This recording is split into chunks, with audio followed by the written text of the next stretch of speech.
tuajibike, tuimarike, umoja wetu ni nguzo yetu, idumu jumuiya yetu, uzalendo pia mshikamano viwe msingi wa umoja wetu, na tulinde uhuru na amani, mila zetu na desturi zetu, jumuiya yetu sote tuilinde, tuajibike, tuimarike, umoja wetu ni nguzo yetu, idumu jumuiya yetu,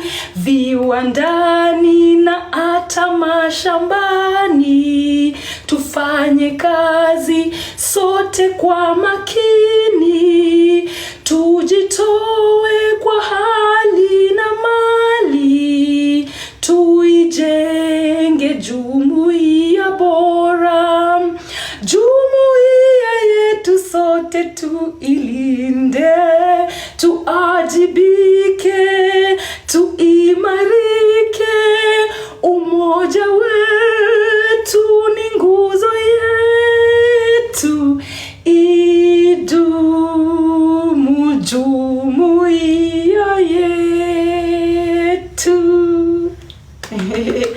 Thank you so much, guys, those who have sung with me. So as usual, I'm going to start. Today, you know what I'm talking about. I love when you sing it. Thank you so much. I sing it every other Wednesday before I start the live. So, okay, before I even start, somebody's asking me jina lako. Jina langu lipi jamani? Are my students around, like the normal, like the usual students? Do I have like the usual students who are already here? Because I usually normally don't like starting without most of my students in the comment section. So are my students? I'm here. Yes. As long as 10 of you are here, we are going. Because you know my students are the ones who are keeping this chain of information that I'm sharing. And by now you can realize that I am following a particular syllabus. I'm following a particular protocol. I'm following a particular curriculum. So if you are my student, you can already see the connection of what we talk about. So keep holding the chain. If I was to die today, you would continue with all the information that I've given up to this particular point, because you guys are the ones who have it the most. So hold on to this information, because it is going to help some of you even to become teachers like myself. It will help some of you to become, help your community and stuff like that. So I am pouring myself into you. Whatever I am, you will become, and even more. Because at the end of the day, this is information from a fractal staring into infinity. So you might not stare into infinity using my own horrors, my own eyes, but you can use it, you can stare into infinity using your own eyes, and it will still translate to the same. Thank you. That is so huge. Thank you so much for that. So without further ado, we are going to start. And today it is hot. It is hot because today I am teaching Africans your origin. And by the way, when I start talking about the Nilotics and the Bantus, the people who saw me post, you know what I am talking about today. So when I start talking about the Nilotics and the Bantus, I know a lot of people are going to ask me, what about me? What about me? Asians are going to ask me, what about me? The Europeans are going to ask me, what about me? Africa is the beginning. So when I talk about Africa, know that I am talking about you as well. You just have to listen and know where you fall, because Africa is the original formula. You see the way we have a formula called the Pythagoras theorem. Pi is equals to, I don't know, pi d plus d or something like that. If you did mathematics, you know the formulas. Now this is the formula of all. The history of Bantu is the history of all. The history of Bantu is the history of Watu. Nilots are just, Bantu is the bigger circle. Nilotic is the tiny circle after the Bantu circle. So when I talk about the history of the Bantus and the Niloids, guys, even if you are in India, if you are Asian, if you are in Thailand, if you are in Vietnam, if you are in America, if you are in whichever place of the world, you are supposed to be able to point out yourself from these characteristics that I'm going to mention. Because wherever you are, you come from either the Bantu or the Nilotes. So don't start asking me that, oh, what about Indians? What about Chinese? What about I don't know who? Find yourself here, because the same yin and yang that is in Africa is the same yin and yang that was distributed everywhere in the world. Without Africa, nobody exists. It's like without North, there is no South. So without Africa, there's nobody else exists. It's like without Isis, there's no Horus. That is the type of situation. Horus comes from Isis. Without North, there is no South. So without Africa, there is no the rest of the world. From there, now we can continue. If you are not from Africa, you can place yourself with the characteristics. You will be, if you listen properly, you'll be able to know, am I from Nilotic or am I from Bantu? Just by listening, your way of life will tell you if you are Nilotic or Bantu. Your way of life is in your DNA. If you are Nilotic by DNA, there is a certain way of life that your DNA will follow. If you are Bantu by DNA, there is a certain way of life that your DNA will follow. So we start. Nilotic and the Bantu origins. That is where I'm going to start. I know I posted physiognomy, but physiognomy, we are going to get into it as we go. So just follow my protocol, okay? And if you are an African and you've been confused of who we are, today, I want you to listen properly, because this will give you, I don't teach people so that we go around telling people that, oh, you know, us we know. I teach in order for you as an individual to find your bearing. I teach for individuals. I teach so that you as an individual, you find your bearing. I don't teach so that you go bragging. I don't teach so that you go flossing that you know. I teach so that you as an individual find your bearing. And when you find your bearing, you avoid traffic. Life has traffic. The same way we have traffic in cities, we have traffic in life. There are people who they follow the road of traffic, so they get stuck in between. They experience delay. A journey that is supposed to take them 11 days end up taking them 40 years. So listen, I teach in order for you to avoid traffic in life. That is the only reason why I teach. I don't teach for any other reason. Now let's begin. Nilotic and Bantu origins. I have pictures as usual. I have proof to accompany my hypothesis. Now, knowledge of North. If you want to know the roots of Bantu, this is something I already taught. But now because we are in second semester, I am teaching it again so that my students can now get deeper into it, okay? If you want to know the origin of the people, you must know the origin of Bantu. Bantu is the African translation to mean people. It can also be pronounced as Ntu. It can be pronounced as Umuntu. It can be pronounced as Kintu. It is pronounced as Watu in different languages. But at the end of the day, Bantu, Ubuntu, Bantu means people. Ubuntu means people who live side by side with nature. I am because you are. So Bantu is just people, okay? The world started with people, and these people were feminine. The world started with women. In the beginning, the whole world was dark until God said, let there be light, and there was light. So the world did not start with masculine and feminine at the same time. The world started with the spirit of Isis and Osiris. Osiris is vegetation. Isis is the mother. Isis represent woman and child, women and children. It's this representation of women and children. Now, in the beginning, there was only women and vegetation until Isis had a virgin birth and gave birth to Horus.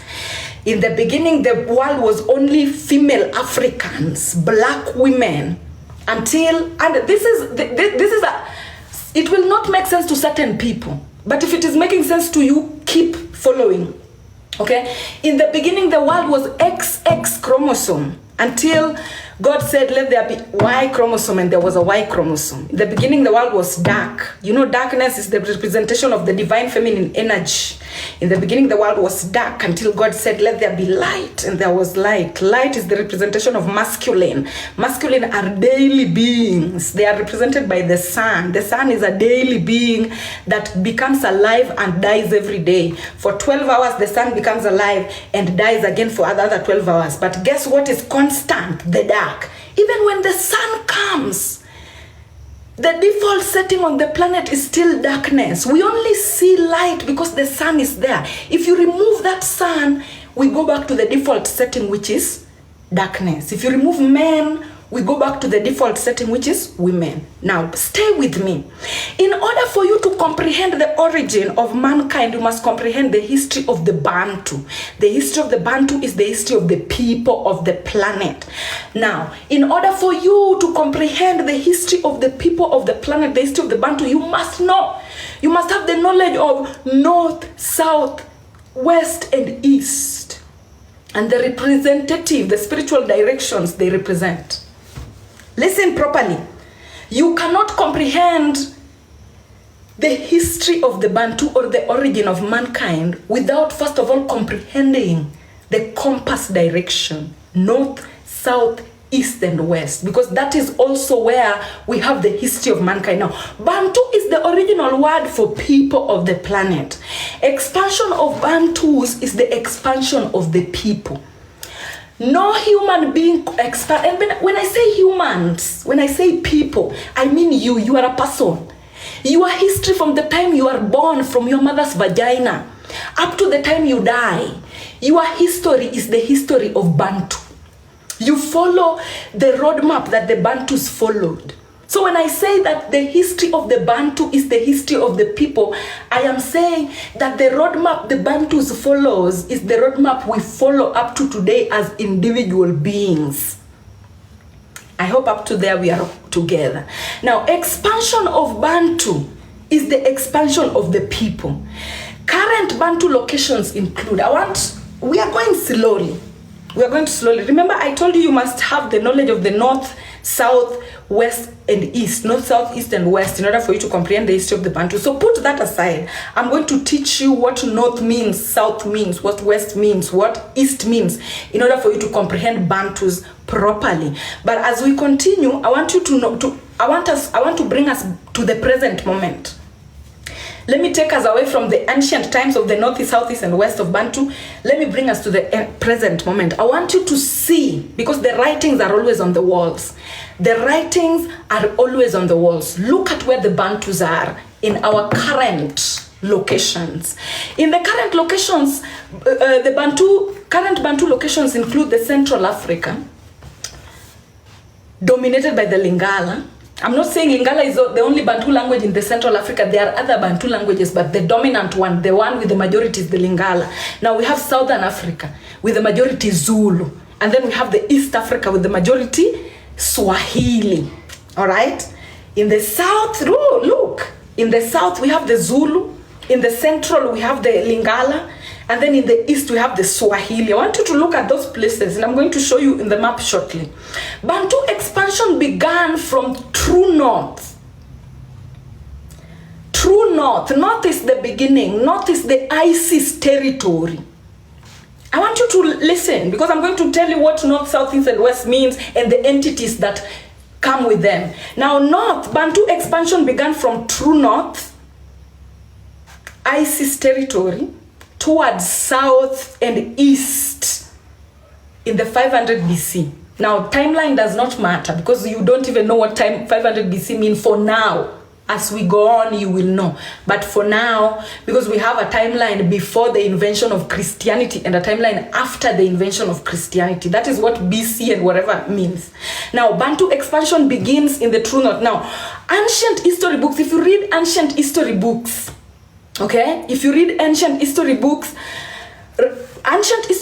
record that Watu or Bantu moved eastwards and southwards from north. That cannot change. You know, a lot of ancient history books, they say Bantus, they move eastwards. okay, and southwards. They move eastwards and southwards. Now remember, the maps are upside down. So I don't want you to think, in modern world, when we say Bantus moved eastwards and southwards, people are thinking Bantus moved to South Africa and to East Africa. But that is not the case. A lot of ancient books were written when the maps were not yet turned upside down. So when they say Bantu expansion began from the true north, that is South Africa. South Africa is the true north. Towards south, Egypt. Egypt is south, and East Africa. Okay? Now, when you turn our maps upside down, east is not under. Guys, don't attach yourself so much to this information so much that you start stressing yourself over. You must know that our maps are upside down right now, but don't go starting to shout at people that our maps are upside down, we need to change. Just change it within yourself. When you start shouting at people to change it, it will take you too much time unnecessary. Change this thing within yourself and continue, okay? So I will show you the map of Africa, the world map. Before we continue, I just want you to be with me. I'm going to move very slowly today. I'm going to move very slowly today because I want people to comprehend what I am talking about. This is the map of Africa. This is how you should... Actually, let me show you the map of the world before I show you the map of Africa.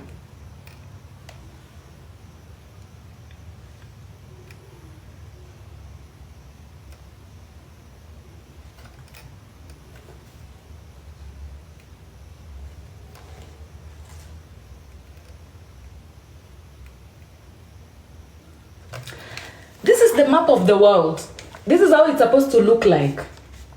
See this? Antarctica. This is north. And then you see this? This is south.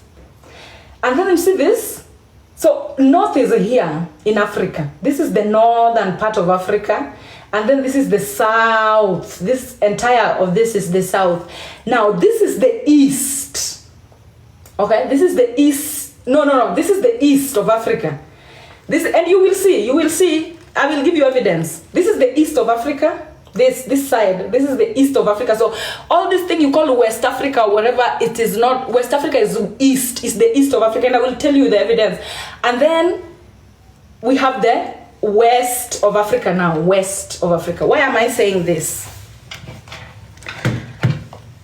I will read for you.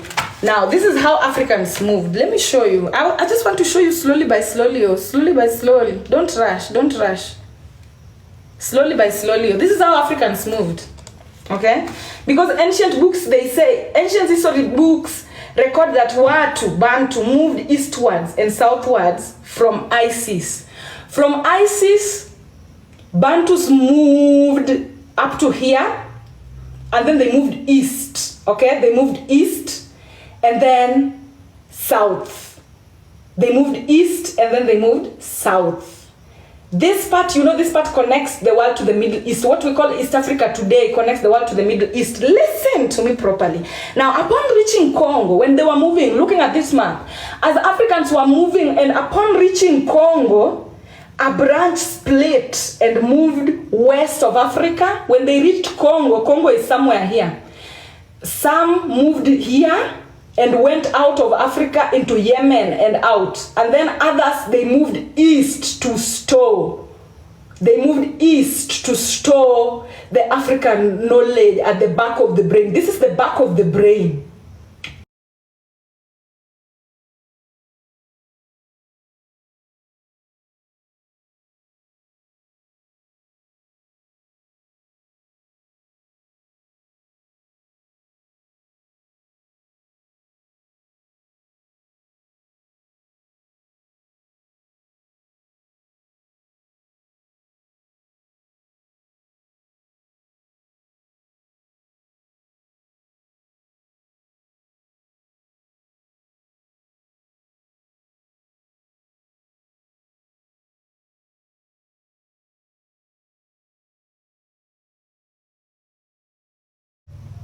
In ancient Africa, north was the Isis territory.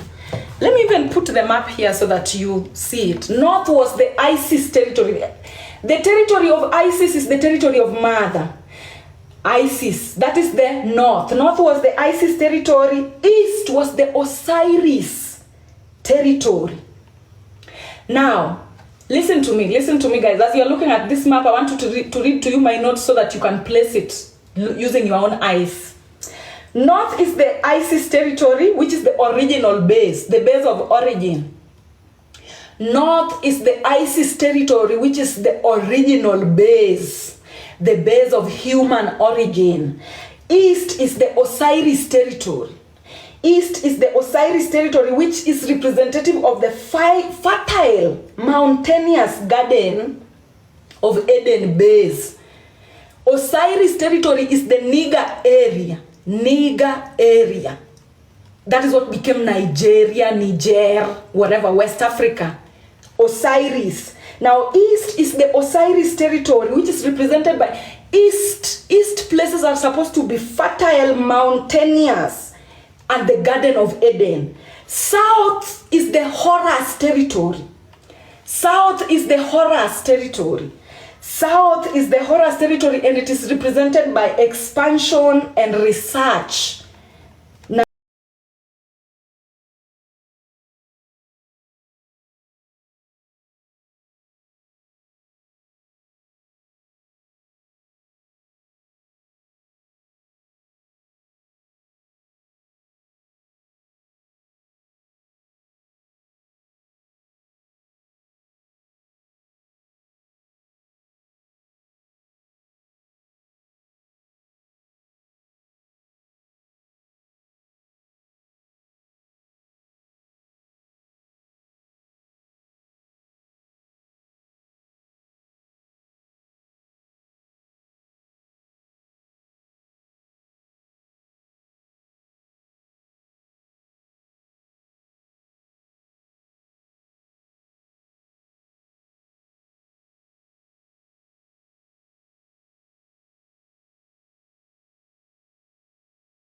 here we have Australia, and then here we have the Americas.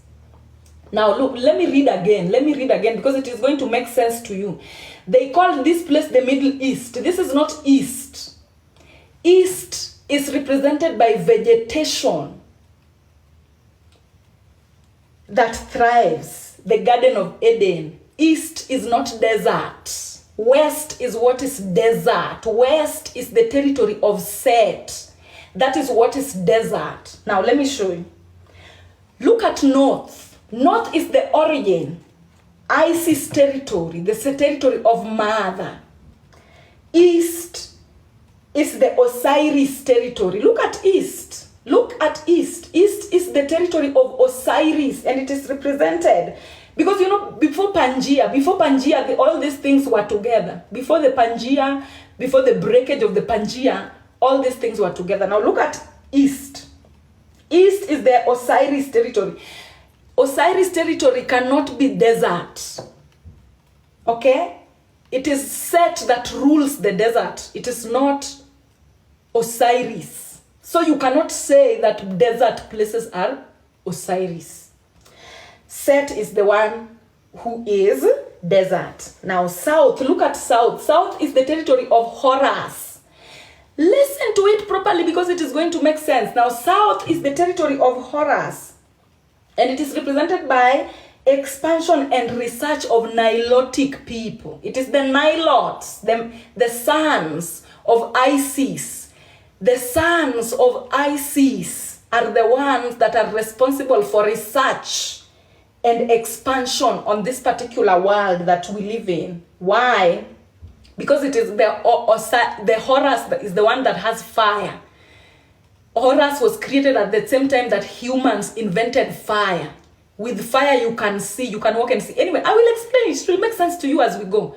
If it is not making sense to you right now, it will make sense to you as we go, because this thing I will read it, I've been on it, and I will be on it until we get it all together. Now, East is the Osiris territory. As I told you, East is represented by the fertile, mountainous garden of Eden. Osiris spirit is the one that is called the Garden of Eden. Now, if I was to ask you between West Africa and East Africa, which one looks like the garden? Which one is more Osiris? East Africa is mostly desert. You cannot say that that is the East. East is represented by Osiris, full of mountainous places. Now, we have South. South is Horus. Why is South Horus? Now, let me explain to you. Without South, without North, there is no South. Without North, there is no South. Without Mother, there is no Sun. Without Mother, there is no Sun. Without South, without North, there is no South. Without Mother, there is no Sun. East and West. As above, so below. As East, so West. But Eastern is not the same as West. What is happening in East, the opposite will be shown at West. If West is thriving, East will be dying.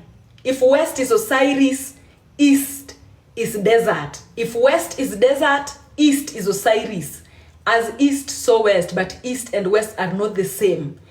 Even when you look at it in the compass direction, East is this side and West is this side. They are polar opposites of each other. So you say as East, so West. But East is not West. East is the mirror reflection of West. If East is spring, West is fall. If East is summer, West is winter. I hope we're together. It will make sense more to you as we go. Now, as you have seen that, we are going to continue. Now, no. You cannot know the origin of the Bantus without you knowing the compass direction and what it means. You must know the compass direction and exactly what it stands for. So, up to that particular point, I told you upon reaching Congo, you know, the ancient history books records that Watu Bantus moved eastwards and southwards from north. Upon reaching Congo, a branch split and moved west of Africa and the other east, while the rest stayed central. Now, when the Bantus were moving from north down, and this is why the River Nile is the one that will show you the direction of the Nile of the Bantu. I'm just going to take it slowly. I'm taking it slowly. This is the River Nile. River Nile shows you the direction of the Bantus. Bantus moved from from north. Okay, from Mother. I will just call it Mother. I don't want to call it though. They moved from Mother. Mother moved, and then when Mother reached Central, Mother split and gave birth to Horus. Horus is the Nilotic now. The Nilotic people gave birth to the son, the patriarchal. Now the matriarchs moved. It was the matriarchs that were expanding. The matriarchs moved. When they reached Central, they gave birth to patriarchs. Now the patriarchs again followed. Remember, Niloids are a small circle, Bantu are a bigger circle. Now Niloids, they follow the same. Niloids, they move from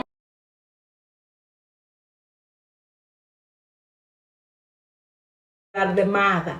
They are moving. They are the father. They are the sons, not father. There's no father here. Father is Osiris. They are the sons. They moved from north to south. River Nile does not run from the ocean into Lake Victoria. River Nile runs from Lake Victoria into the ocean. With that in your head, let's continue. Now, remember, Bantu, there is no south without north. There is no Nilotics without Bantus. Now, we move to Nilotes. Now, south of Bantu is Horus. Meaning Bantu is north. The south of Bantu is Horus territory. Horus is Heru. Now, Horus territory is the Bantu patriarchs territory known as the Niloids. Niloids are the Bantu walkers. Now, listen to what the Niloids are. Listen to what the sons are. Isis gave birth to Horus. The Bantus gave birth to the Nilotics. Why did the Bantus give birth to the Nilotics? The Nilotes were given birth to because they are the Bantu walkers. They walk. Bantus are stationary. Nilotes are mobile. Nilotes were the Bantu walkers. They were the Bantu users of Achilles' heel. Nilotes walk. Even right now, they are called Maasai because of walking. They are called River Lake Nilotes because they walk around. They are called Highland Nilotes because they move. Nilotes are movers. Now, Nilotes are the Bantu walkers. Bantu users of the Achilles heel, they are the Bantu travelers, they are the Bantu adventurers, and they are the Bantu researchers. That's why they create the South. Isis birthed Horus in order for Horus to save Osiris. Bantu gave birth to Nilotics in order for Nilotics to save the vegetation of the world through research, through walking around, research and adventure. Now, Niloids are south. Niloids are the southerners. Remember, Egypt is south. Egypt, Kemet is south. And Kemet was built by the Nilotes. They were called the Kerma tribe. I think I usually confuse Kerma and Surma. Surma tribe are Ethiopian. Kerma tribes were the South Sudanese that built Egypt in the 25th dynasty. You can go check it out. Now, there's no Bantu, no Niloids. If you don't have Bantus, you don't have Niloids. The same way, if you don't have North, you don't have South. Same way, you don't have Isis. If you don't have Isis, you don't have Horus. Now, Horus or Heru or the Niloids are born to resurrect and expand Osiris' territory. That is the only reason why the Nilotes were born. Why Isis gives birth to Horus. In order to expand and resurrect the Osiris territory, which is the Garden of Eden. From who? From Set, from desert. Now, let me continue. Niloids are divided into highland Niloids, plain Niloids, and river lake Niloids. Listen to it. Me as a Luo, I am Nilotic. In Luo, when we are building our homes, we build it mwalo. If you're a Luo, in the comment section, you know how we build our houses. Those are the writings on the walls. Those are the secrets that our ancestors left us. As Luos, when a woman gets married and she gives birth to sons, now that woman, her house will be called Malo because she's the mother. Highlands, mountainous, Malo. And then Mwalo will be like Simba, like if a Nilotic woman gives birth, her house will be called Malo and her son's house will be called Simba or Mwalo. Simba from the word Talai, from the word Orkoyot. Simba, why? Simba is the spiritual representation of confidence. Isis gave birth to a son who was confident enough to go into the wild adventure, seek knowledge, seek the knowledge of the origin of the Bantu people in order to keep them recorded, to create the Southern Empire, which is the Kemet, the one that they know as Egypt today. So even in our homes, I don't know how other Nilotic people build homes, but as Luo people, we build our homes in such a way that we still trace back to the Bantu. The mother's home, your grandmother's house will always be called Malo. Okay? Your grandmother's house will always be called Malo, meaning Jew, up. And then the sons, the children's homes will always be called Mwalo, meaning down. So you can already see north and you can already see south. It is already displayed there in even our traditions as we are moving on. So the writings are always on the walls. Now listen. Niloids are divided into highland Niloids. Highland Niloids are the Nilotics that leave the Bantu lands. Now remember how the Niloids are created. Niloids are created as people who are adventuring. Niloids are travelers. Niloids are people who don't sit in one place. They have different homes everywhere. Bantus are stationary. Where you will find a Bantu this year is where you will find them 10 years to come. Nilotics used to move. Where you would find a Niloid this year, you will not find them 10 years to come. So Bantus have always been stationary people, and then Niloids are the sons, the boys that go into the wild to hunt and to seek knowledge. Because without the shaking of the Achilles heel, you cannot know anything. Achilles heel stands for self-knowledge. So without the shaking of the Achilles heel, there is no knowledge. So Nilotics, they gather knowledge, and that's why Nilotics are tall. They are tall as the writings on the wall, symbolism to show that Nilotic people, they have a lot of knowledge. When you see somebody is very tall, know that, you know, it is knowledge that has formed the DNA. Like, it is literal like that, guys. There's no rocket science in it. It is literal. So Nilotes are very tall because they store information. Mother's information are stored in the Nilotic people. Now, Nilotes are divided into 3. We have highland Nilotes, we have plain Nilotes. Highland Nilotes are the Malo people. Plain Nilotes are the Mwalo people. Mwalo people, down people. And these are the Simba people. These are the Talai people. These are the Orkoyot people. When I'm mentioning them, you know yourselves right now. You know, these are the things that were removed from the Bible. They removed our own tribes from the Bible that used to tell us about ourselves, and then they replaced Abraham, they replaced it with Jacob, they replaced it with, you know, the saints, John, Matthew, Mark, Luke, and whatever. Instead of putting Matthew, Mark, Luke, and John, we were supposed to be having the Orkoyots, we were supposed to be having the Pokots, we were supposed to be having the Tesos inside the Bible, but those was removed in order to replace us, in order to replace Horus. That is how the eye of Horus was removed by Set. Okay, so let's continue. Nilotes are divided into 3. Remember Bantus? Bantus are divided into 4. Bantus are there to represent north, south, east, and west. And then Nilotic people now, they are there to represent the terrain. The terrain. Nilotics are there to tell the story of the Bantu. That is why we have highland Nilotes, who are the direct replica of Mother. And then the plain Nilotes, who are the direct replica of Horus. And then we have the river lake Nilotes. Now the river lake Nilotes are the water followers. The ones who know the way.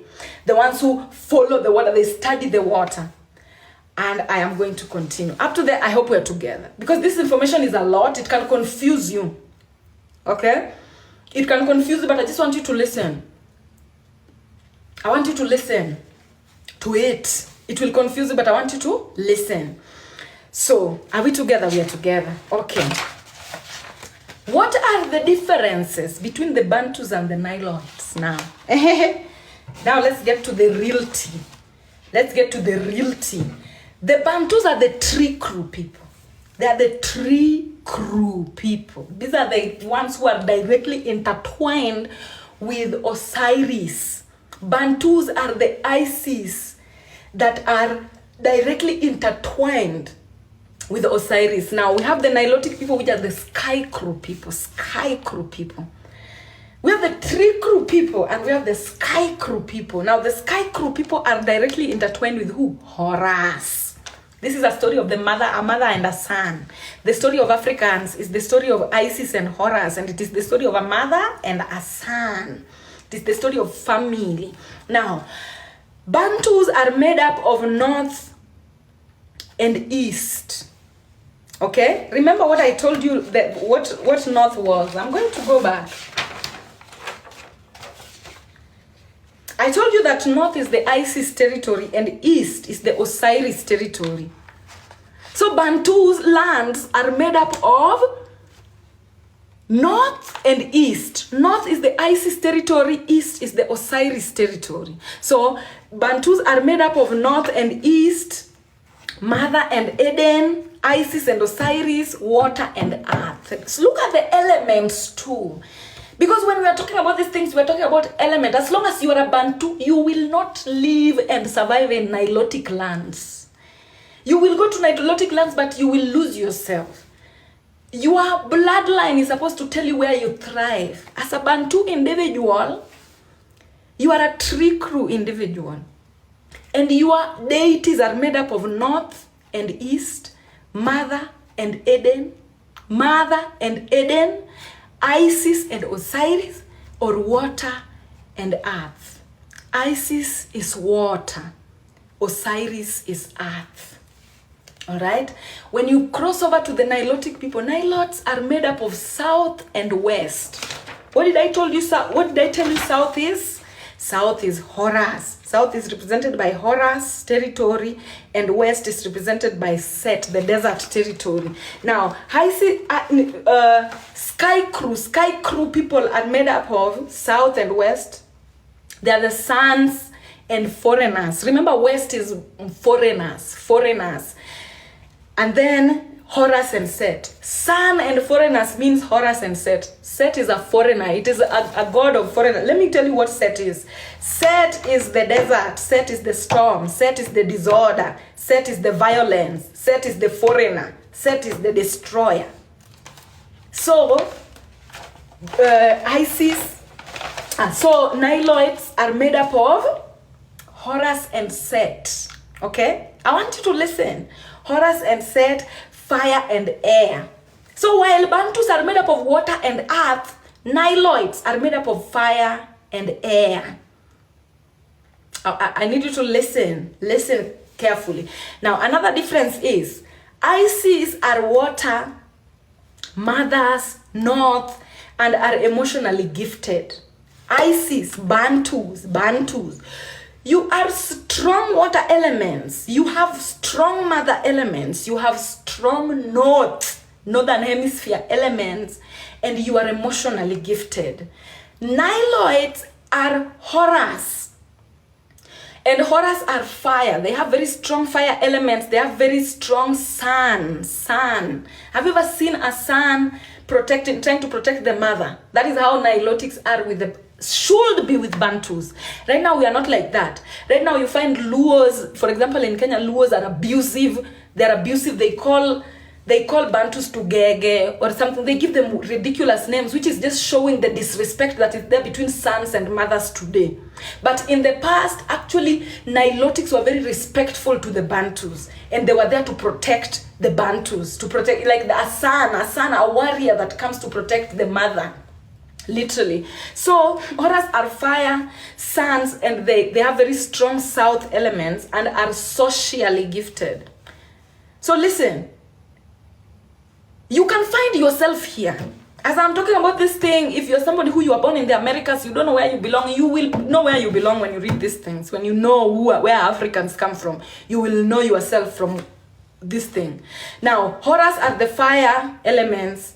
They have the strong sun spirit, and they have strong southern hemisphere spirit and are socially gifted. Osiris are earth. Okay, I want you to listen. Osiris are earth, Eden, east, and are professionally gifted. So while Isis are emotionally gifted, Osiris are professionally gifted. They are professionals. Okay, Osiris are professionally gifted, and they are the earth signs. Osiris is representation of vegetation. Okay, our vegetation, our earth, the greenery of the world. Okay, so listen. Osiris are earth, Eden, and east, and are professionally gifted. Set, which is the foreigners, foreign entities. Set are the air signs. You know, the writings are always on the wall. When you look at air is foreign. Every time you're breathing in and out, you're breathing in foreign entities. You're breathing in foreign stuff that you don't know where they're coming from directly. So this is why Set is air, representative of foreigners, desert, and destroyers. It is only Set that can destroy you. It is only like literally air sign. What you hear in the air. We are going on air. The mainstream media going on air. Air is what has the capability of destroying you. Some people are confused. You can be confused today. I will be singing this thing for the next 10 years. Just allow yourself to be confused today. You will get it next time. Don't worry. Let the people who are getting it. I hope there are people who are getting it. I hope there are people who are getting it. Because the people who are not getting it, you will get it next time. Now, Set are the air, foreigners, desert, destroyers, the West, and are intellectually gifted. Set are intellectually gifted, and that is why they have the capability of removing the eye of Horus.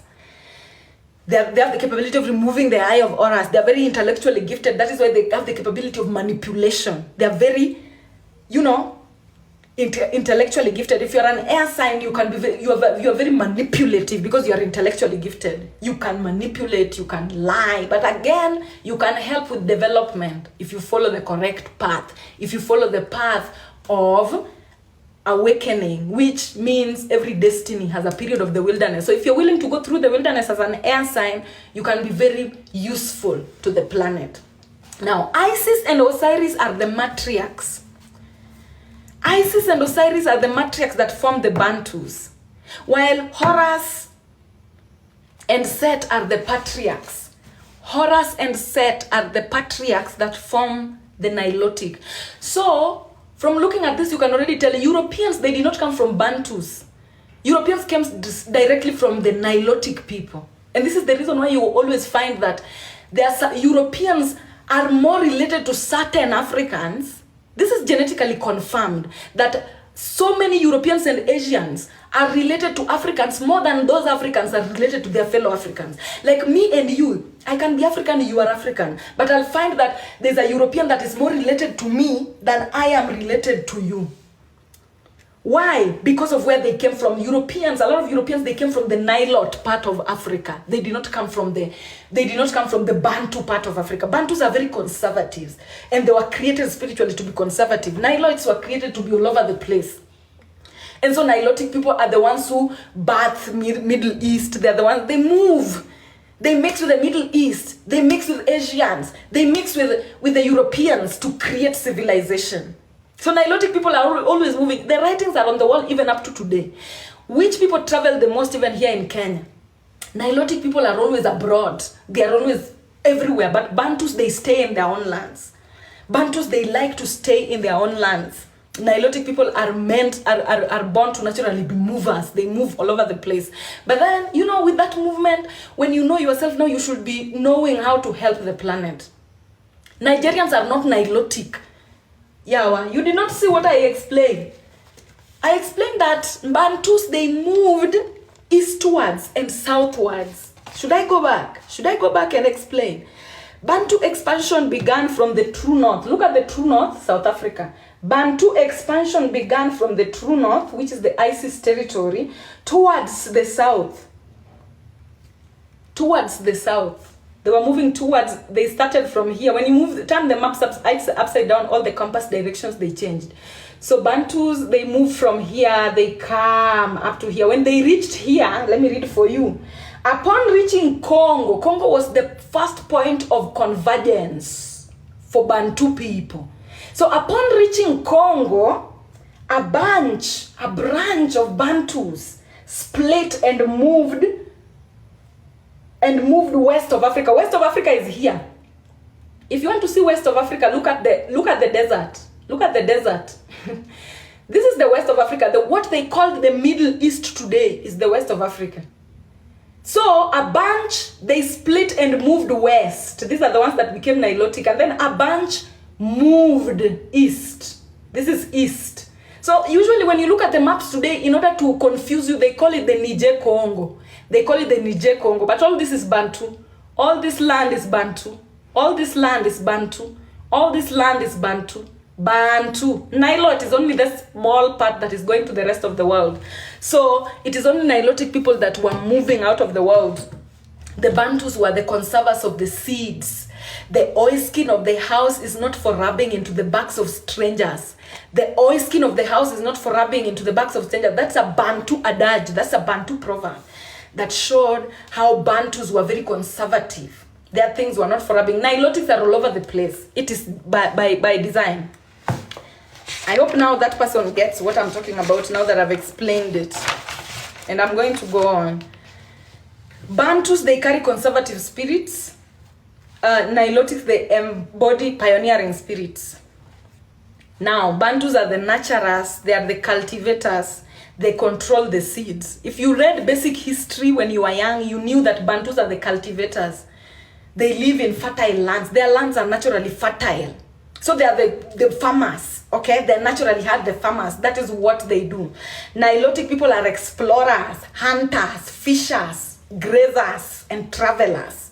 You can even look at it from the plain Nilotes, Maasai, Turukana, Samburu, Ngens, Karamojong, Tesu. All these people are travelers. They travel, they walk with their cattle, they walk with their things, they follow the river or something like that. Now, Bantus were created to retain the old. Bantus were created to retain the old. Nilotes were created to introduce a new. Nilotes were created to introduce the new. All right? Now, Bantu makes women in charge of trade. Bantu women were the ones in charge of trade, while Nilotic men were the ones in charge of travels. Men were naturally in charge of travels because they could fight animals. You know, they are masculine in the physical dimension, so they could protect. They're the ones who could pave way, and you know, they are fire signs as well. They come from Horus, from the sun. They are fire signs as well. So with fire, you can find way. With fire, you can, you know, burn things and move, clear your way, pave your way and move. So this is the reason why Nilotics were travelers and they were in charge of travels, while the Bantus were in charge of trade and control of the seeds. Seeds must be controlled. Now, Bantus, they could seek their solutions from the ground. Bantus were people who they walk looking down. They seek their solution from the soil, from Osiris. Any problem, a Bantu goes to Osiris to find solution. Herbalist, finding, how do we call these things? Seasonings. The spices, the chilies, whatever. They seek all their solutions from looking at the ground. While Nilotic people, they seek all their solutions from looking up into the Milky Way. That is why they're called Nilots. The Milky Way above is a reflection of the River Nile below. The River Nile is a very spiritual entity. So Nilotic people are the ones who Nilotic people are the ones who Nilotic people are the ones who Nilotic people are the ones who Nilotic people are the ones who Nilotic people are the ones who Nilotic people are the ones who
You guys, can you hear me? Can you hear me? Can you hear me? Where did I stop? Sometimes it happens like this, so when it happens like this, just pray we come back. Thank you so much, guys. Send gifts, send gifts, send gifts, send gifts, send gifts, send gifts, send gifts, send gifts, send gifts, send gifts, send gifts. Up to that particular point, guys, are we together? Are we together? Are we together? Yes, I'm sharing vital secrets. Yes. Send gifts, send gifts. Yeah. Thank you so much for the gifts. Thank you, thank you, thank you, thank you, thank you, thank you, thank you so much. Yeah, I was at the where was I, guys? We lost you at Nilotic here. Yes, the Nile is the mirror reflection of the Milky Way above. Okay, the Milky Way is the Nile. River Nile is the Milky Way. So literally, the people who know astrology the most must be close to River Nile. The people who know astrology the most must be genetically close to River Nile. If you're not genetically close to River Nile, you are a propagandist. What you're preaching out there is propaganda, because the Nile genetically is the pillar of astrology. River Nile is the pillar of astrology. It is the pillar of Horus. It is where astrological information stems from, because these are people who studied the sky. And because of the information that they used to study the sky is the reason why they built the kingdom of Kush. They built Kush, they built Kemet, and many other civilizations, even in the West Africa, the Dogons. And remember, when you look at the African map, know the mixing of the Nilotic people and the Bantus. Look at that. Look at where it is. Like literally, when you go to North Africa, you find the people who came from places like Portugal, people who came from places like the Middle East. All these people, they came because of the Niles. Nilotic people are the people who found information that were great enough to build the very first civilizations of this world. And how did they do that? From studying the Milky Way. So Bantus, they used to seek their solutions from the ground, looking like this. Bantus walk like this. Even when they are carrying their things, they carry their things walking like this. They look down. And then Nilotics up. Okay, that is where they seek their solutions from. So know where you belong. Know where you belong. Okay, do Kushites come from the Kush? Yes, Kushite is like literally Kush. Kush is what they said, Kushite. Okay? Kush, from the kingdom of Kush. So Kushites are people who came yesterday. We are talking about the origin. Without Nilotes, there is no Kushites. Without Bantus, there is no Nilotes. So know how it is going, guys. Know how it is going. Let me tell you how it is going. Let me show you exactly how it went. Alright? Today my things are taking long to load and say. So as it is loading, I want you to know, when you look at the map of South Africa, we started from South Africa, then east. East was the south of South Africa, the first south of South Africa. Before we reached Egypt, Bantus, they came from the south, from the north, which is modern day South Africa, and then they reached the equator. At the equator, that was their first south. Okay, that was their first branching of point. That was their first point of convergence, which was in Congo. And then after converging at the equator, they now moved. Some moved into Nigeria, Niger area. Some moved into Niger area, and then the others, which was now Horus, which was now the Nilotics, which were created from the Bantus that were in Congo. Now they moved Sudan. They moved Eritrea, they moved Ethiopia, they moved up all the way into Egypt, creating all that Sheba, King Solomon civilization, the tribe of the Lion of Judah civilization. All that civilization was created by the Nilotic people. Now Nilotic people, the animal totem that was very representative of them was the tribe of the Lion of Judah, Simba. Luos, you know what Simba means? Simba in Luo land means the son of the mother. The lion in Luoland means the son, like literally the son of the mother that was created to protect the mother. So the sons, they protect the house above. That's why they live at the gate.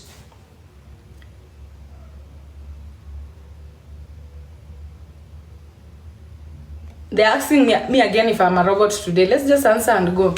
So that's why they live at the gate. The gate into Africa is in Egypt.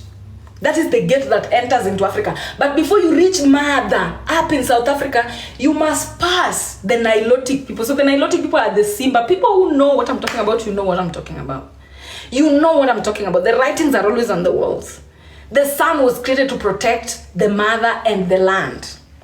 Semites are people who come from the literally Semitic people. Semitic people are from the civilization of what? What is that civilization called? The Semite civilization that is adjacent to Mesopotamia.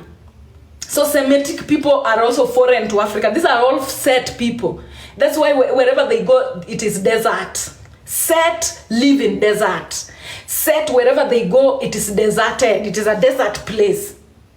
Okay, so that is why they are in the desert places, and they all came from their desert lands into Africa. Somalis mixed with desert.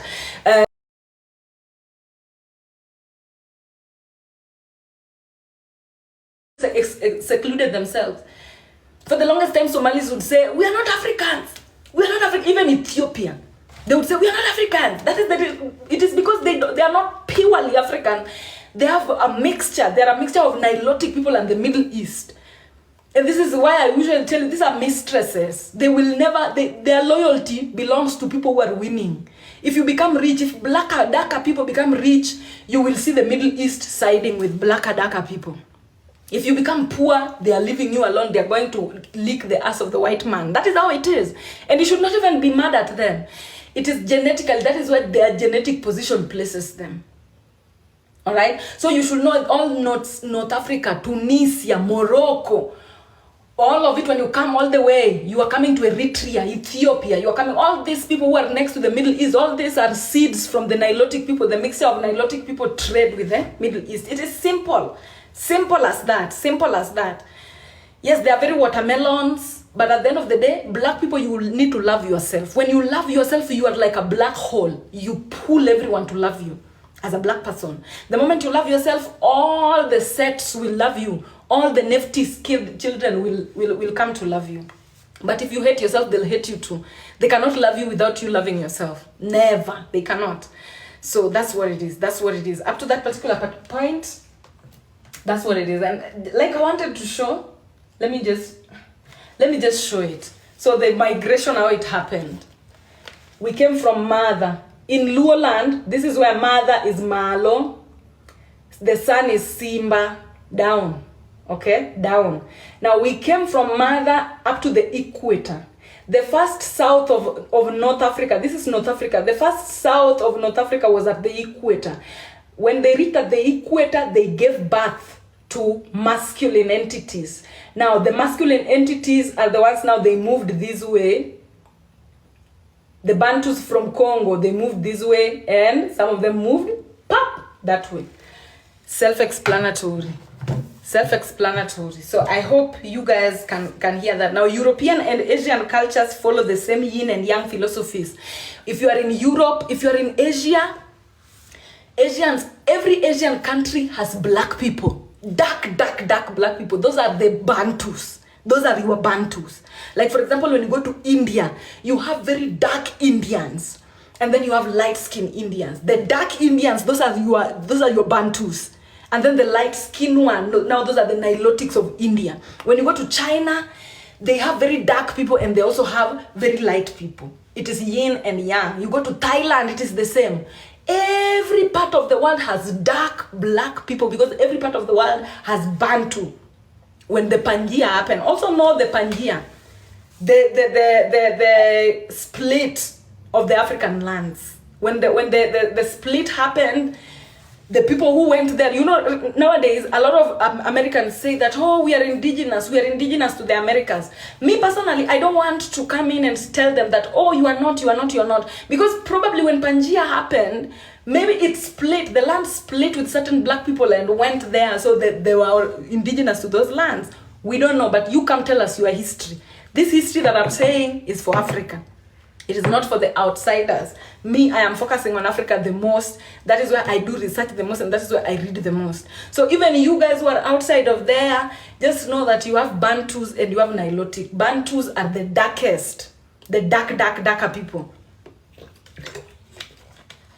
In those other parts of the world, when you come to Africa, it is opposite.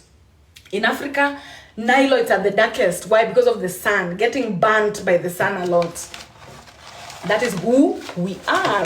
Or you can say people, it's either people from black people on other parts. This is a theory that we've not proven yet because we're still having an argument with the Americans. Americans are saying they're indigenous to the lands of America. Black Americans are saying they are indigenous to the land of America. So if they are indigenous to the land of America, then it means that they are Bantus. If they are not indigenous to the land of America, then it means that they are Nilotics who traveled out of Africa and went and populated those lands. So we will know.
get disrupted. It creates wars even among now people who are now real ISIS.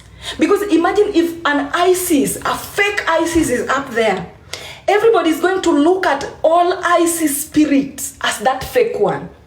And probably this is the reason why we have a lot of domestic violence. Because men are now looking at all women as Michelle Obama. Okay, ISIS is the spirit of mother. Is the spirit of mother. Now, if the whole world start looking at Michelle as the ISIS, as the representation of a black woman, and Michelle is a man inside his DNA, he has a Y chromosome, that is already misleading the public. It is already misleading the spiritual collective.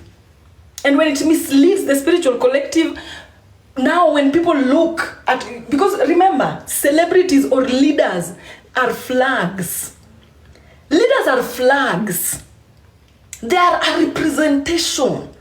So when you have Obama and Michelle there, they are carrying the flag of, the deities that we are supposed to be following, that we are supposed to be emulating. And then you find out that this ISIS, that all women, every woman will tell you, I want to become like Michelle Obama. Words are spells. Every woman saying, I want to become like Michelle Obama. I want to become like Michelle Obama, thinking that Michelle is ISIS. All right? You are manifesting it on yourself. And if you are manifesting a man, if Michelle is parading herself as ISIS, but she's a man, every time you say, I want to become like Michelle Obama, what you're saying is, I want to be more masculine. I want to be more masculine. I want to be a man. I want to have a Y chromosome. I want to have a Y chromosome. I want to have a Y chromosome. And remember, an X chromosome can become a Y chromosome. Remember, all chromosomes were X until there's a strand that was cut. And somebody will say here, BU. You cannot tell individuals that have no power, that are looking at the powers above to be themselves. Tell leaders to be truthful and true representation of who their people, their followers are, the people they represent are. Because celebrities, leaders, these are flags. If you see a celebrity on the internet, know that that is a flag representing an entire union of people. That is a flag representing an entire union of people. And if that person falls, that union has fallen. So Michelle is an entire entity representing a fake ISIS. People who are spiritual, you know what that means to the collective. Because on this particular planet that we live in, we are moving as a collective. We are moving as a collective. So if you lie to the entire collective, you are misleading the entire world. And that is a very big responsibility. If Michelle and Obama were just to come out and tell people that us, we are a gay couple, and the people vote for them and they become in power, that is good. Because when you look at it, you're seeing, yes, these are gay and I voted for them and they're our representation. It is truthful. It is okay. But coming to lie to people that us, we are ISIS, the spirit of Isis and Osiris, yes, we are here. We are the spirit of man and woman. We are here, we are representing you. And yet, behind the scenes, spiritually, that is a man and a man. That is a sin. It is a huge sin to the collective consciousness. It is a sin to the collective consciousness. So this is the reason why leaders and flags, if you are a flag, if you are a celebrity, if you are a leader, you know that you are a flag to the people who are following you. So even if you are a celebrity and you're lying to the people who are following you, your days are numbered. Days are numbered. It will not go far. It will not go far. So people who think that, some people, they start thinking like children, starting to say that, it doesn't matter. It matters when this is a leader.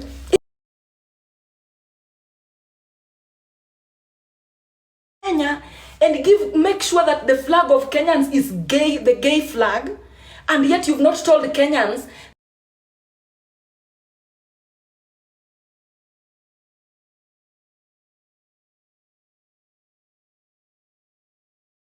just take it like, just show mercy on them. They are not normal transgender individuals that we see. That is not normal.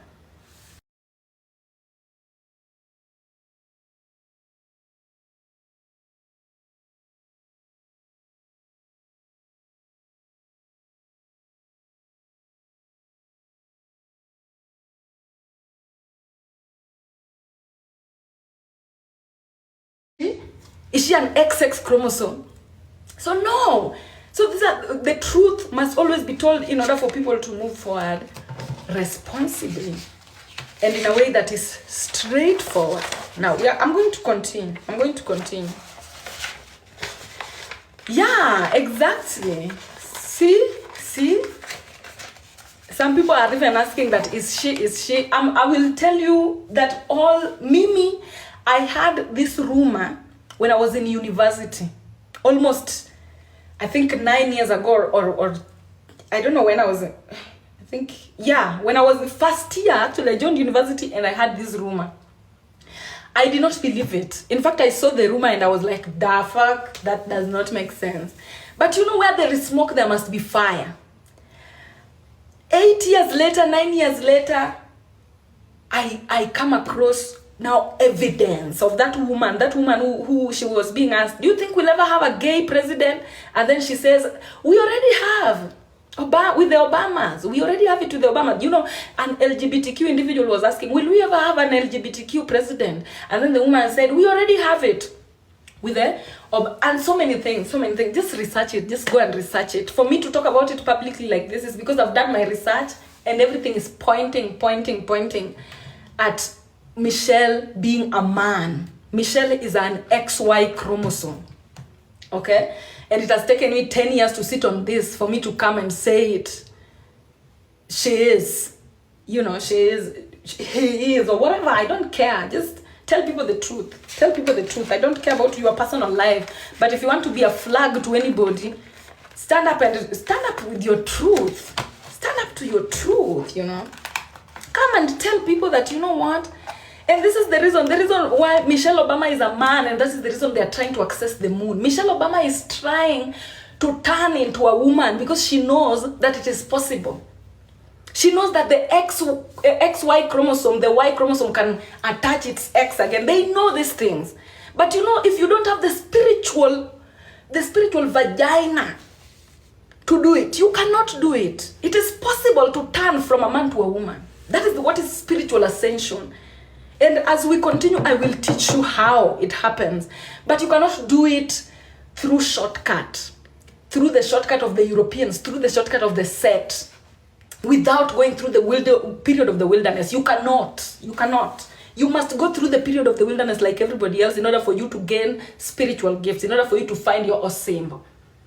Okay? What about the kids? Guys, which world are we living in? Right now we have surrogates everywhere. We have kids that are being produced from test tubes. We have kids who are being produced by mothers and then their mothers get killed and then they live. A lot of things are happening. Stop asking silly questions. It is very possible for two men to have children and them tell everybody that, oh, it's our children. Their mothers can be killed or they can be adopted or they can be produced through surrogacy or they can be produced through test tube babies. It can happen. So, as long there's no picture on the internet that shows ever Michelle Obama being president, and she's never addressed this issue. It's been 10 years. She's never talked about it. She's never come out to say that, oh, by the way, it's false. This is the reason why. She's never. So silence sometimes. These demonic people, they are told that pretend it's not happening. Ignore. But the truth has its own spirit. And when it is time for it to explode, it explodes like a volcano. Anyway, let's continue. Physiognomy. I'm going to go to physiognomy. Now, and you know, even before I move on, Google this Michelle Obama is not the only man who the United States have put to be in power. Google Barbara Bush. Look at what he looks like. You know, by the time Barbara Bush was existing, there was not so many things that could be done to alter someone to look more feminine when they are transgender. Look at Barbara Bush. And do you know where it comes from? It comes from the Greeks. The reason why the Greeks hated Africans was because Africans were matriarchal. It was women that were leading. It was Isis that was the leader in ancient Africa. Greeks were homosexuals from the snow, from the ice age. They were homosexuals. They hated the fact that women were ruling.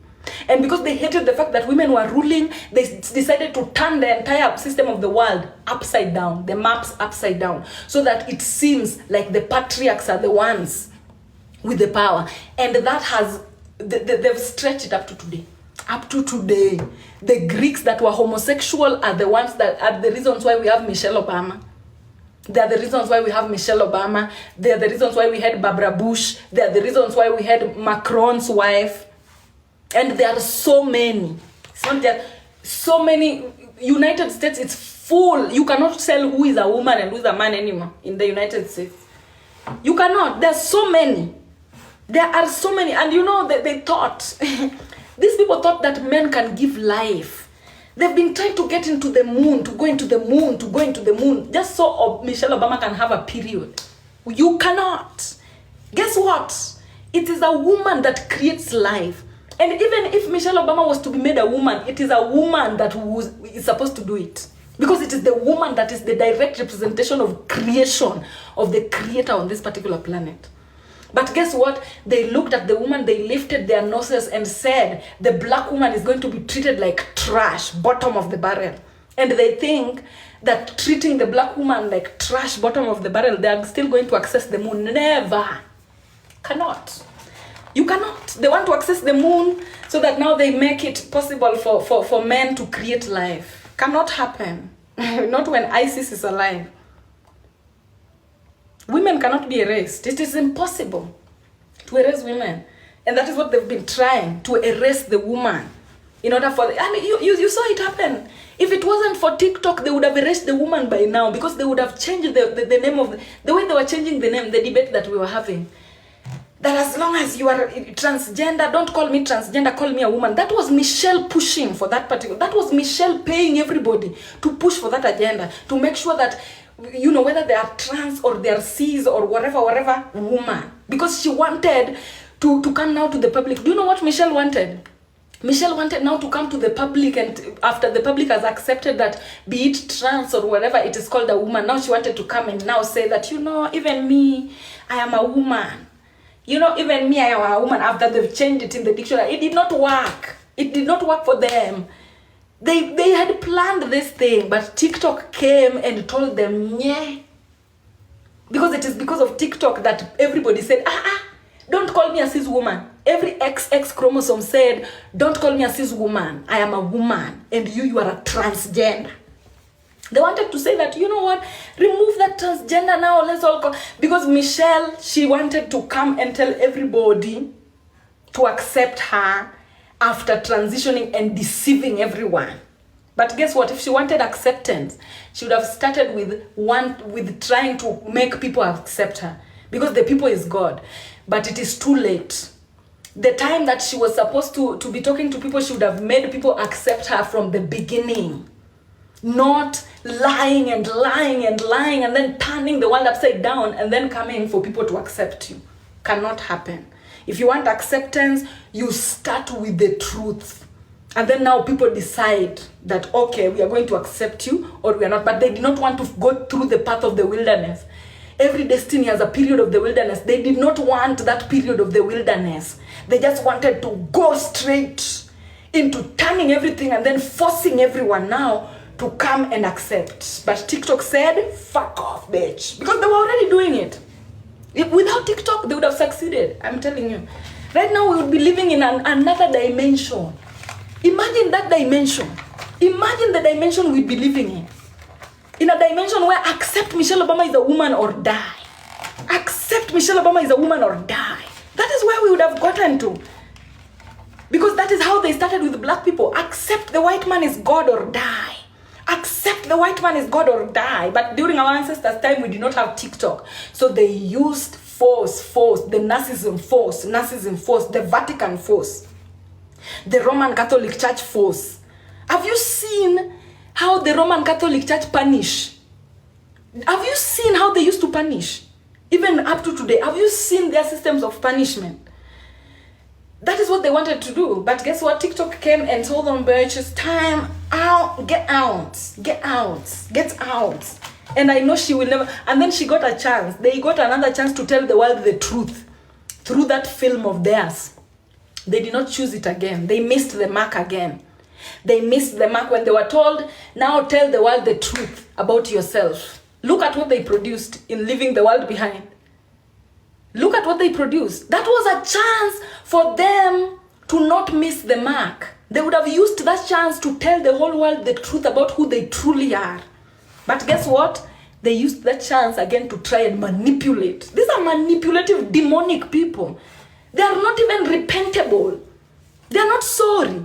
They feel like the world is the one that is victimizing them. They are not sorry because they don't care about the spiritual repercussions of their actions.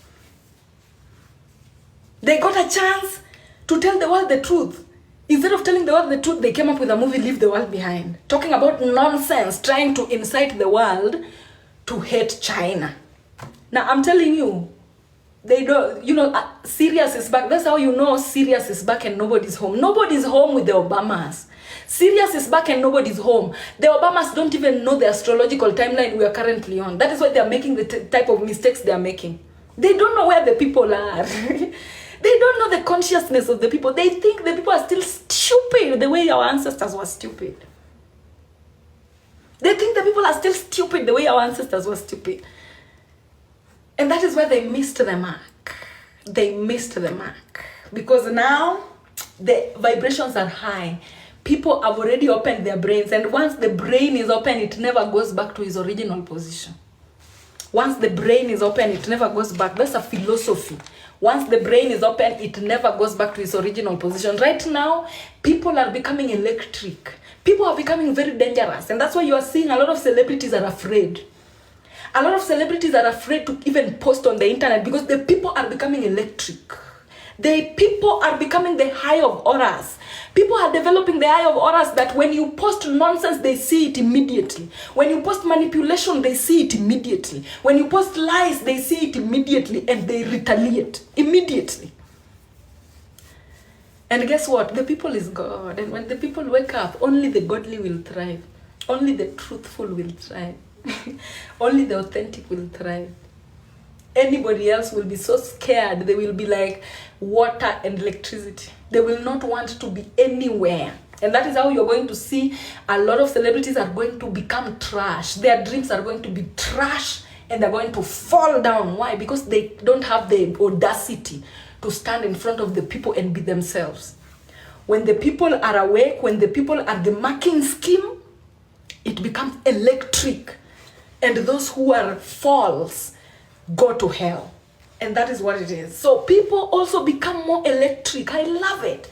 Even if Kenyans are electric, I know the whole world is now. Because Kenyans to me were the dumbest people. And Kenyans, this is not a bad thing. I'm not saying that you were dumb, but the dimension that Kenyans was, the dimension that the Vatican ensured that Kenyans were, was very low.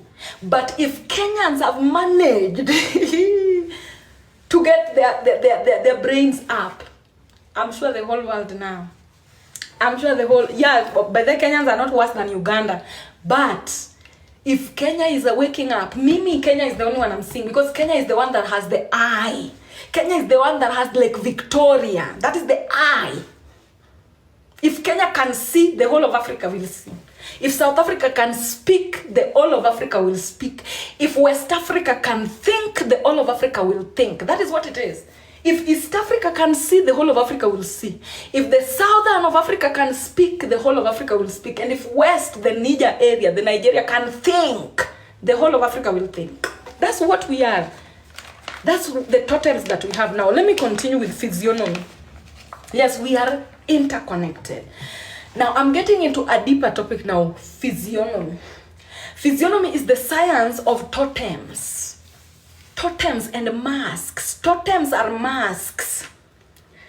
Have you seen West African masks? Have you seen the masks that Africans have? Those masks, if you are in Kenya and you are Kamba, go to archives. Go to archives and your life will never be the same again. Go see the type of masks that your ancestors had.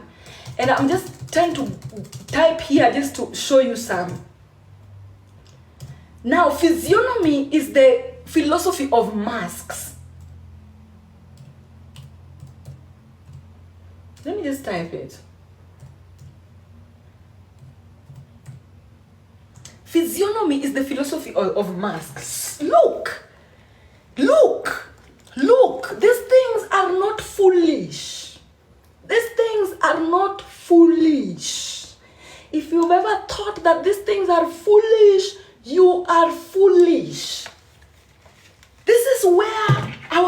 like, this is who we are. Do you know that it is only Africans, melanated people, that are capable of having, like, literally, there are people who don't have voices in their head. There are people who don't have voices talking to them in their head. You know, as an African, when you wake up every day in the morning, you have a voice telling you that, oh, do you feel like waking up?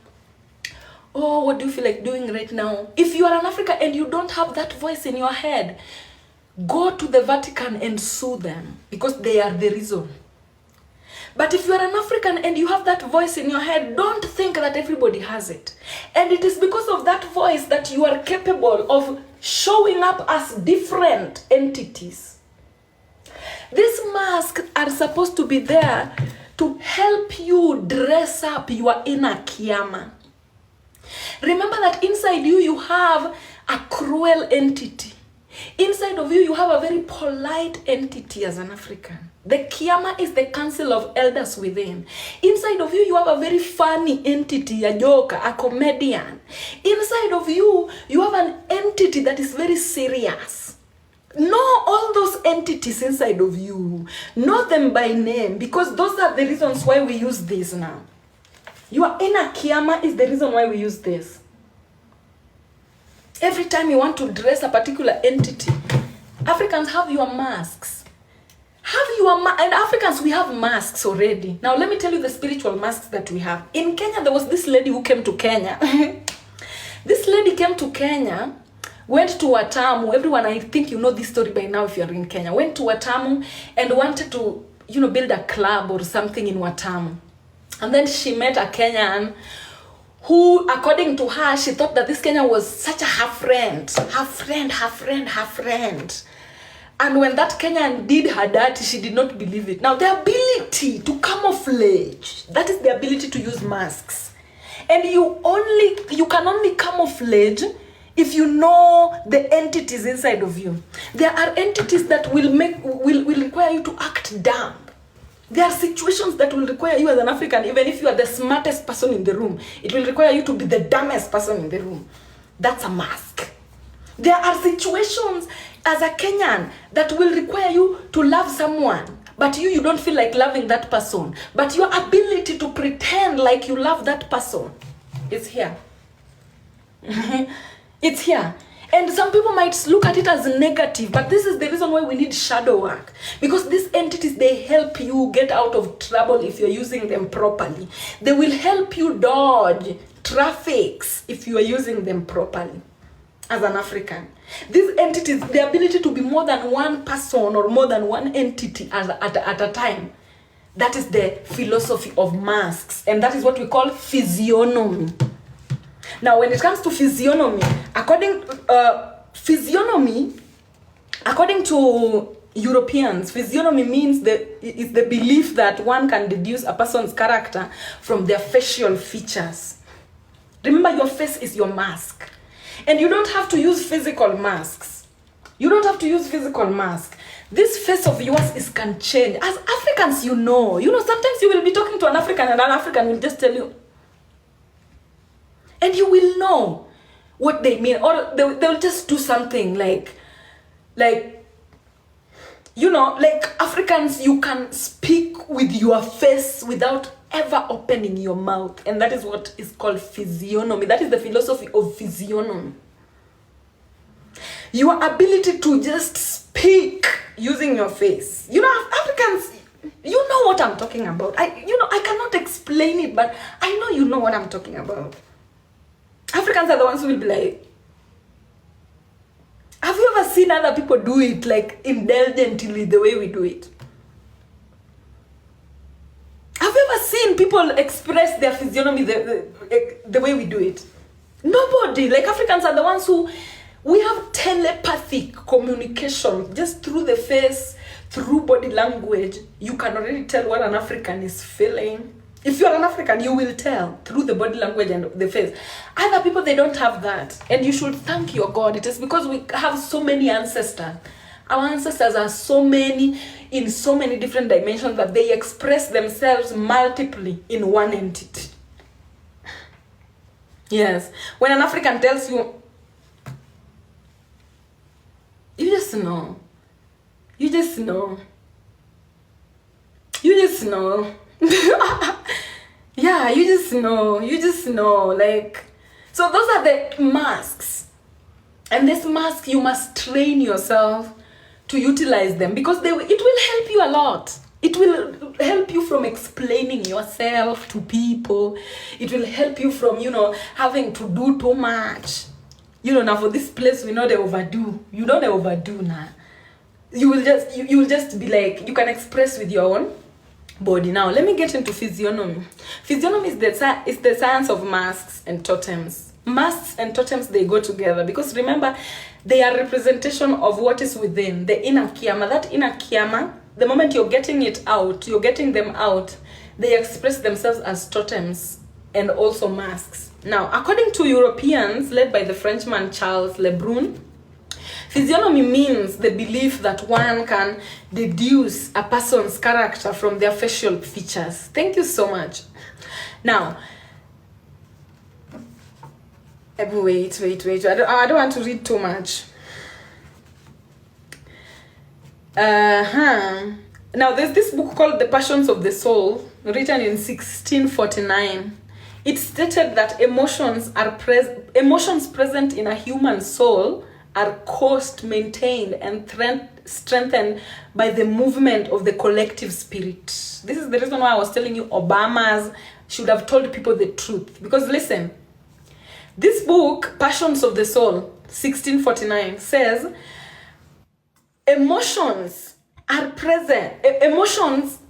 it stated that emotions present in a human soul are caused, maintained, and strengthened by the general movement of the collective spirit.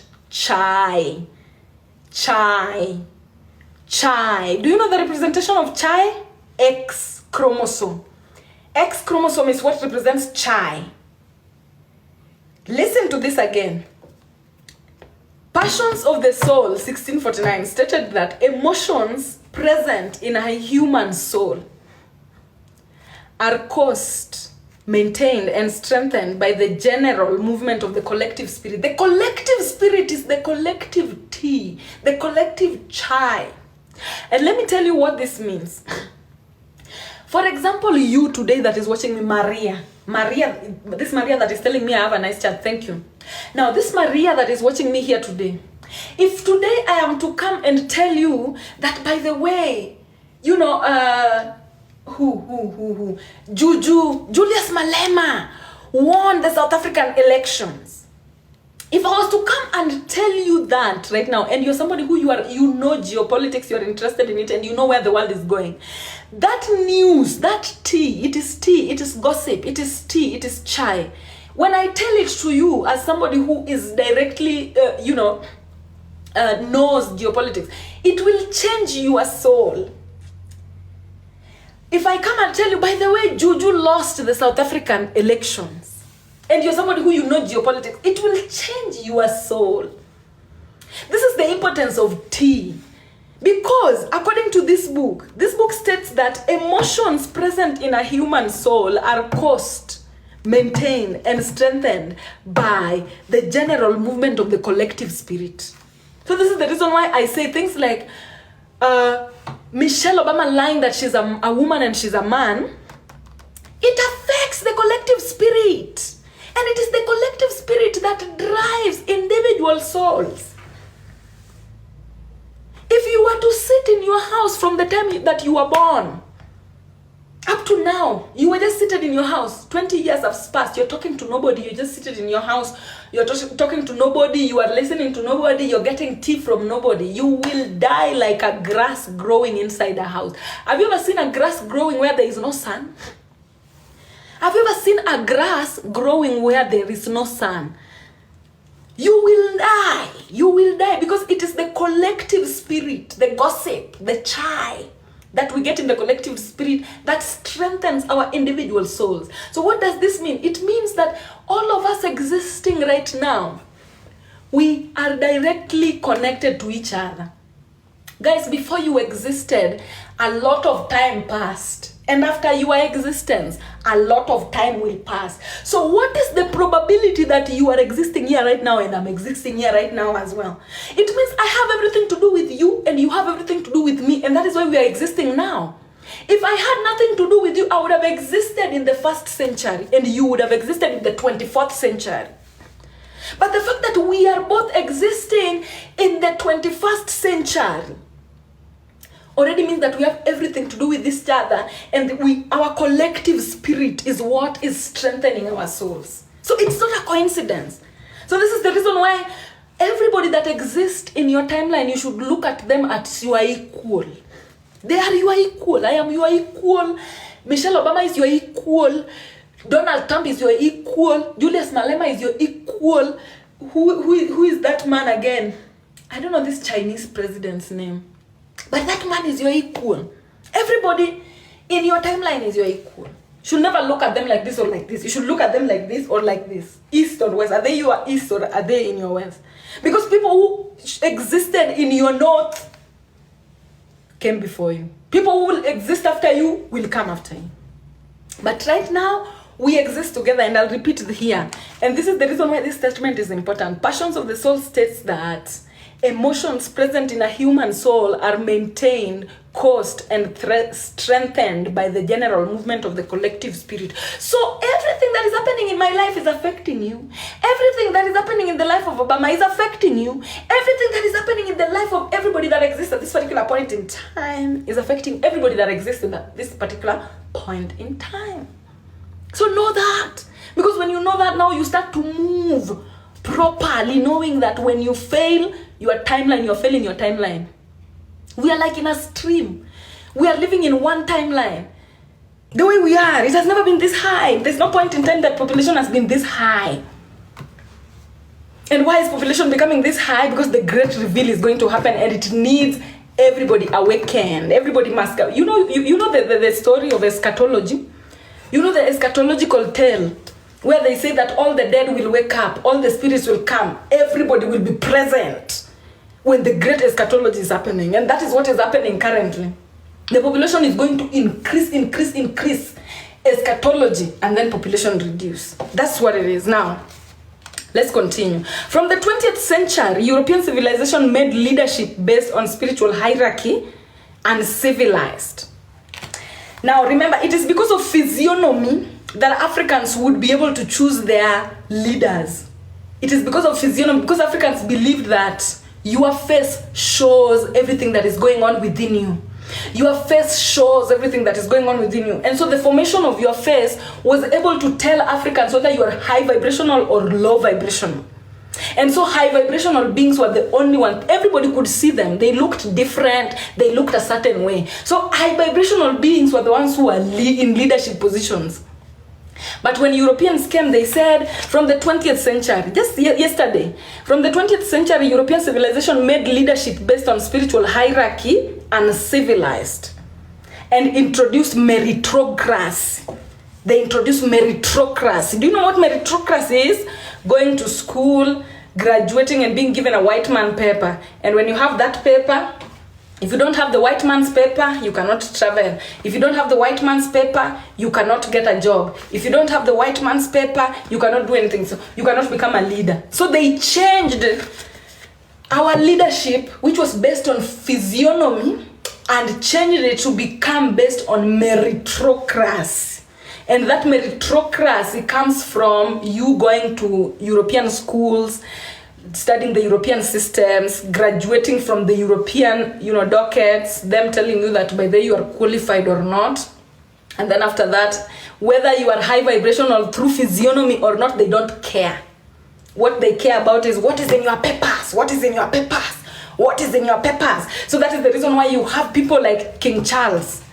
King Charles looked low vibrational, and he is a king. He is a king, and yet look at what he looks like. That could never happen in Africa. In ancient Africa, if you were shown a king, you would lift your hands just from what they look like. Just from what they look like, you would stay away. But today, you will find a very low vibrational, mediocre thing that has money in the bank becoming a king. a mediocre thing that is sick, whose thumbs cannot even, are swollen, meaning their thoughts are swollen, they cannot even think for themselves.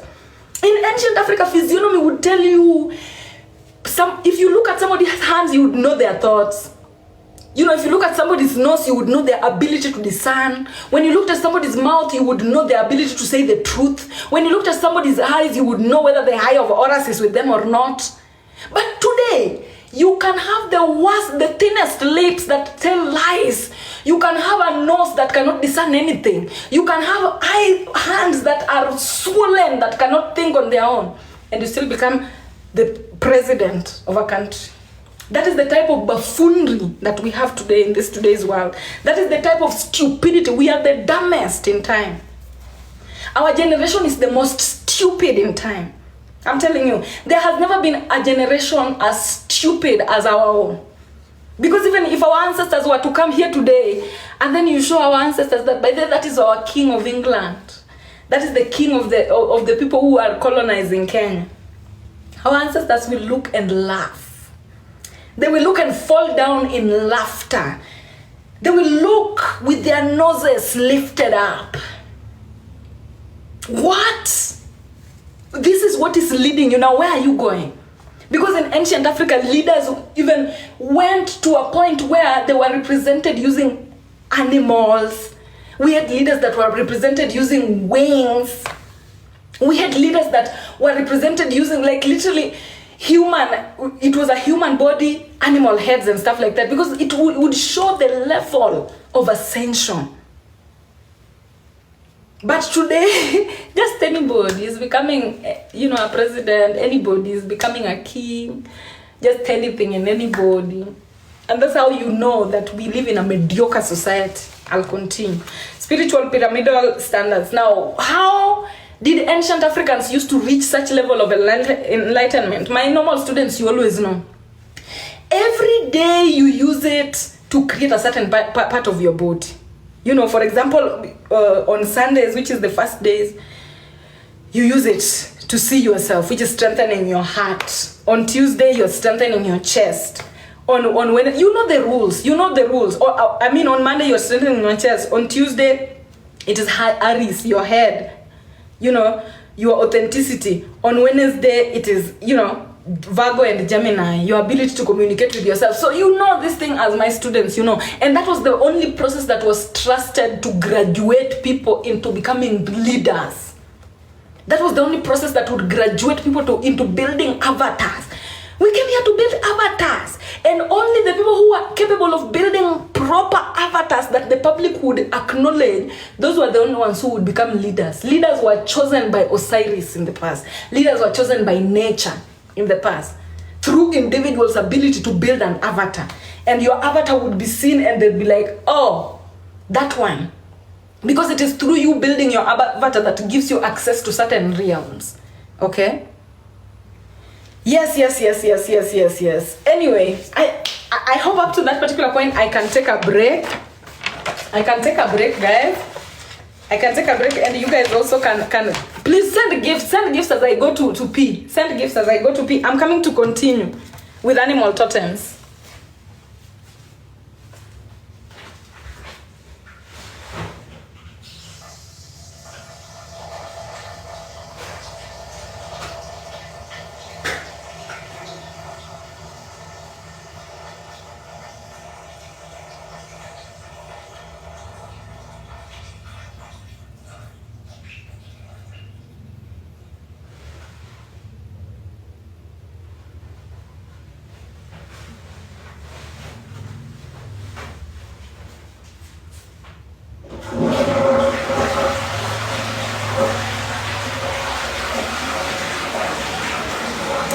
Yes.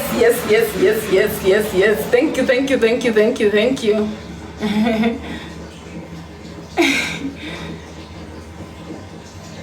Anyway, guys, there's nothing like multiple personality disorder. If you have a multiple personality disorder, you're just somebody who you have a lot of totems and you don't know how to control, you don't know which is which. So those totems, they are taking control by themselves.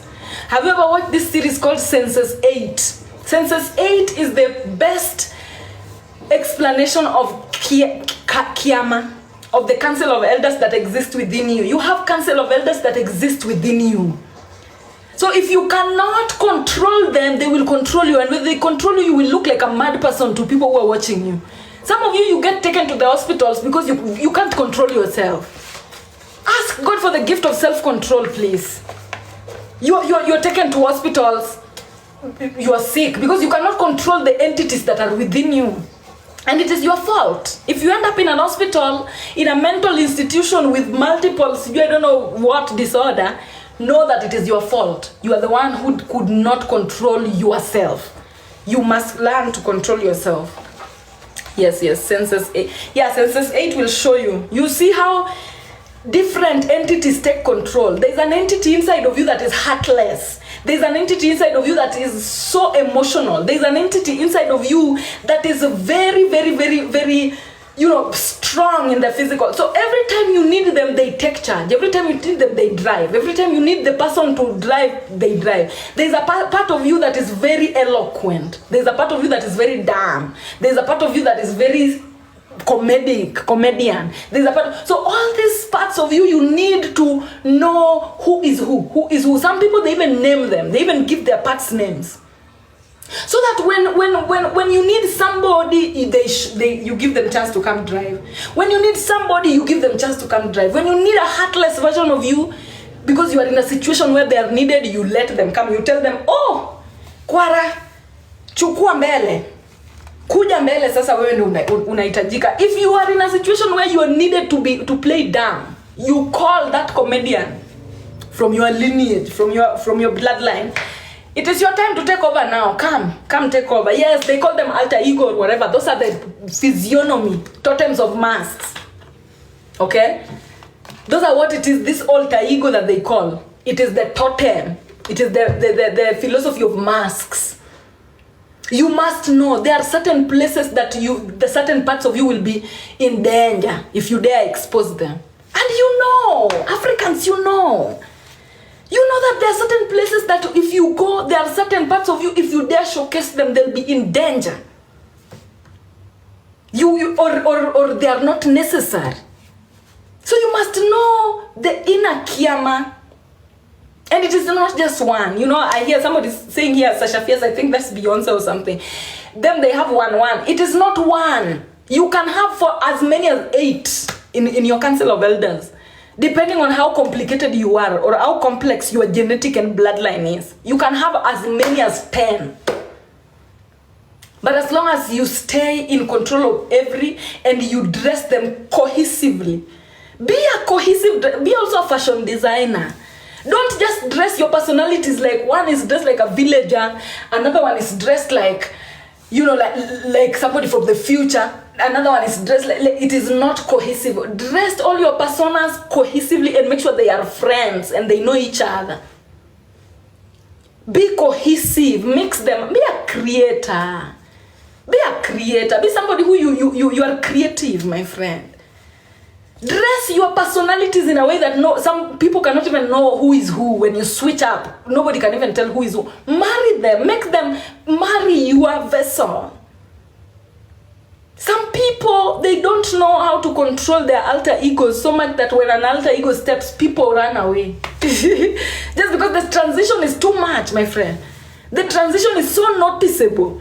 You see the way here on TikTok, some people will be doing transition like, choop, and you don't even know they did a transition. But some people, their transition you are seeing the entire transition the way it is happening. When you are somebody who you are not sleek with your transition and everybody is now seeing the transition happening, that is how you get yourself in trouble. That is how you get yourself in trouble because you will be asked questions that you cannot answer if you don't know yourself. So just be a smooth operator. When you are, I love TikTok transition so much from certain people because when it is, you cannot even see the transition happening. You cannot even tell that, the transition. You'll only notice later that, what was that? But some people, they are so sluggish with their transition that everybody is now seeing, almost like they now want to announce that, now I am turning from this person to this person. Now I am turning. That is how you get yourself in mental institutions when you are stupid. No, you're not creative. You want to, you will be blocked at the mentals. And you know the mentals, nobody's sick at the mentals. They're just people who don't know how to play. They don't know how to do this. They don't know how to play. So let's continue. I'm going to talk about who are the animals in the human consciousness, now that we are talking about the animal totems. When we look at the creation story, you realize that on Venus Day, ruled by balance and support, God created animals on land and human beings. This is very important. If you are somebody who you read the Bible, you know on Venus Day is Friday. You know, on Friday, which is ruled by Venus, you know, and Venus is ruled by balance. Balance is Libra, and support, which is your neck, Taurus. Okay, so God created to bring us, in order to bring us support and balance, self-balance and self-support. God gave us animals on land and human beings. Animals on land are supposed to balance you. Human beings are supposed to support you. On this particular planet, only you exist. Even me, I am part of you. I am a part of you somewhere.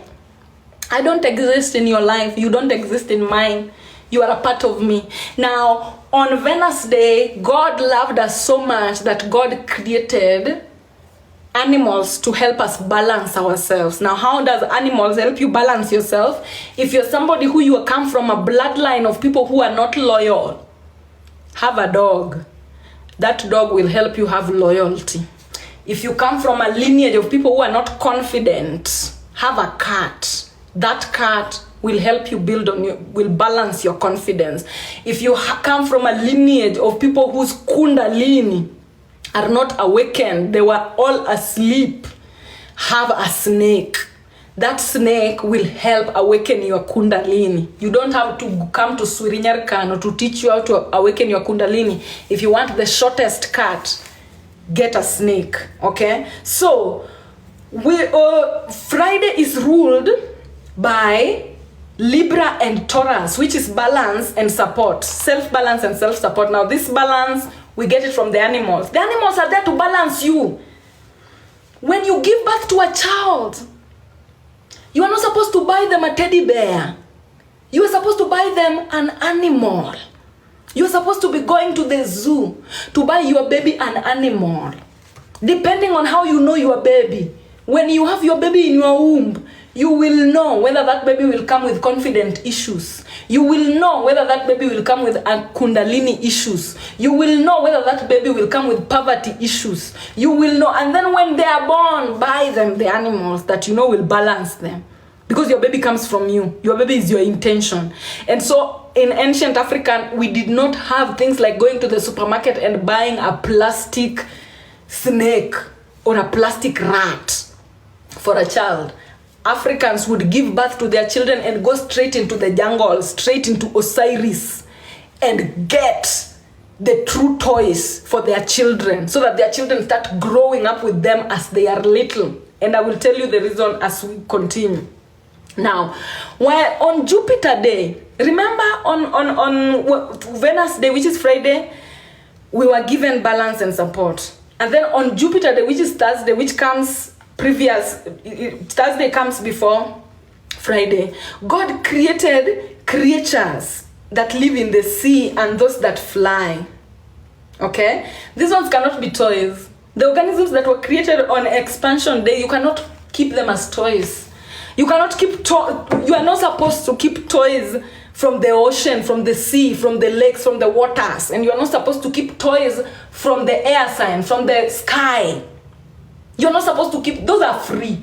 Those are free. Those ones will not balance you. These animals that were created on Thursday is, now let me read and tell you.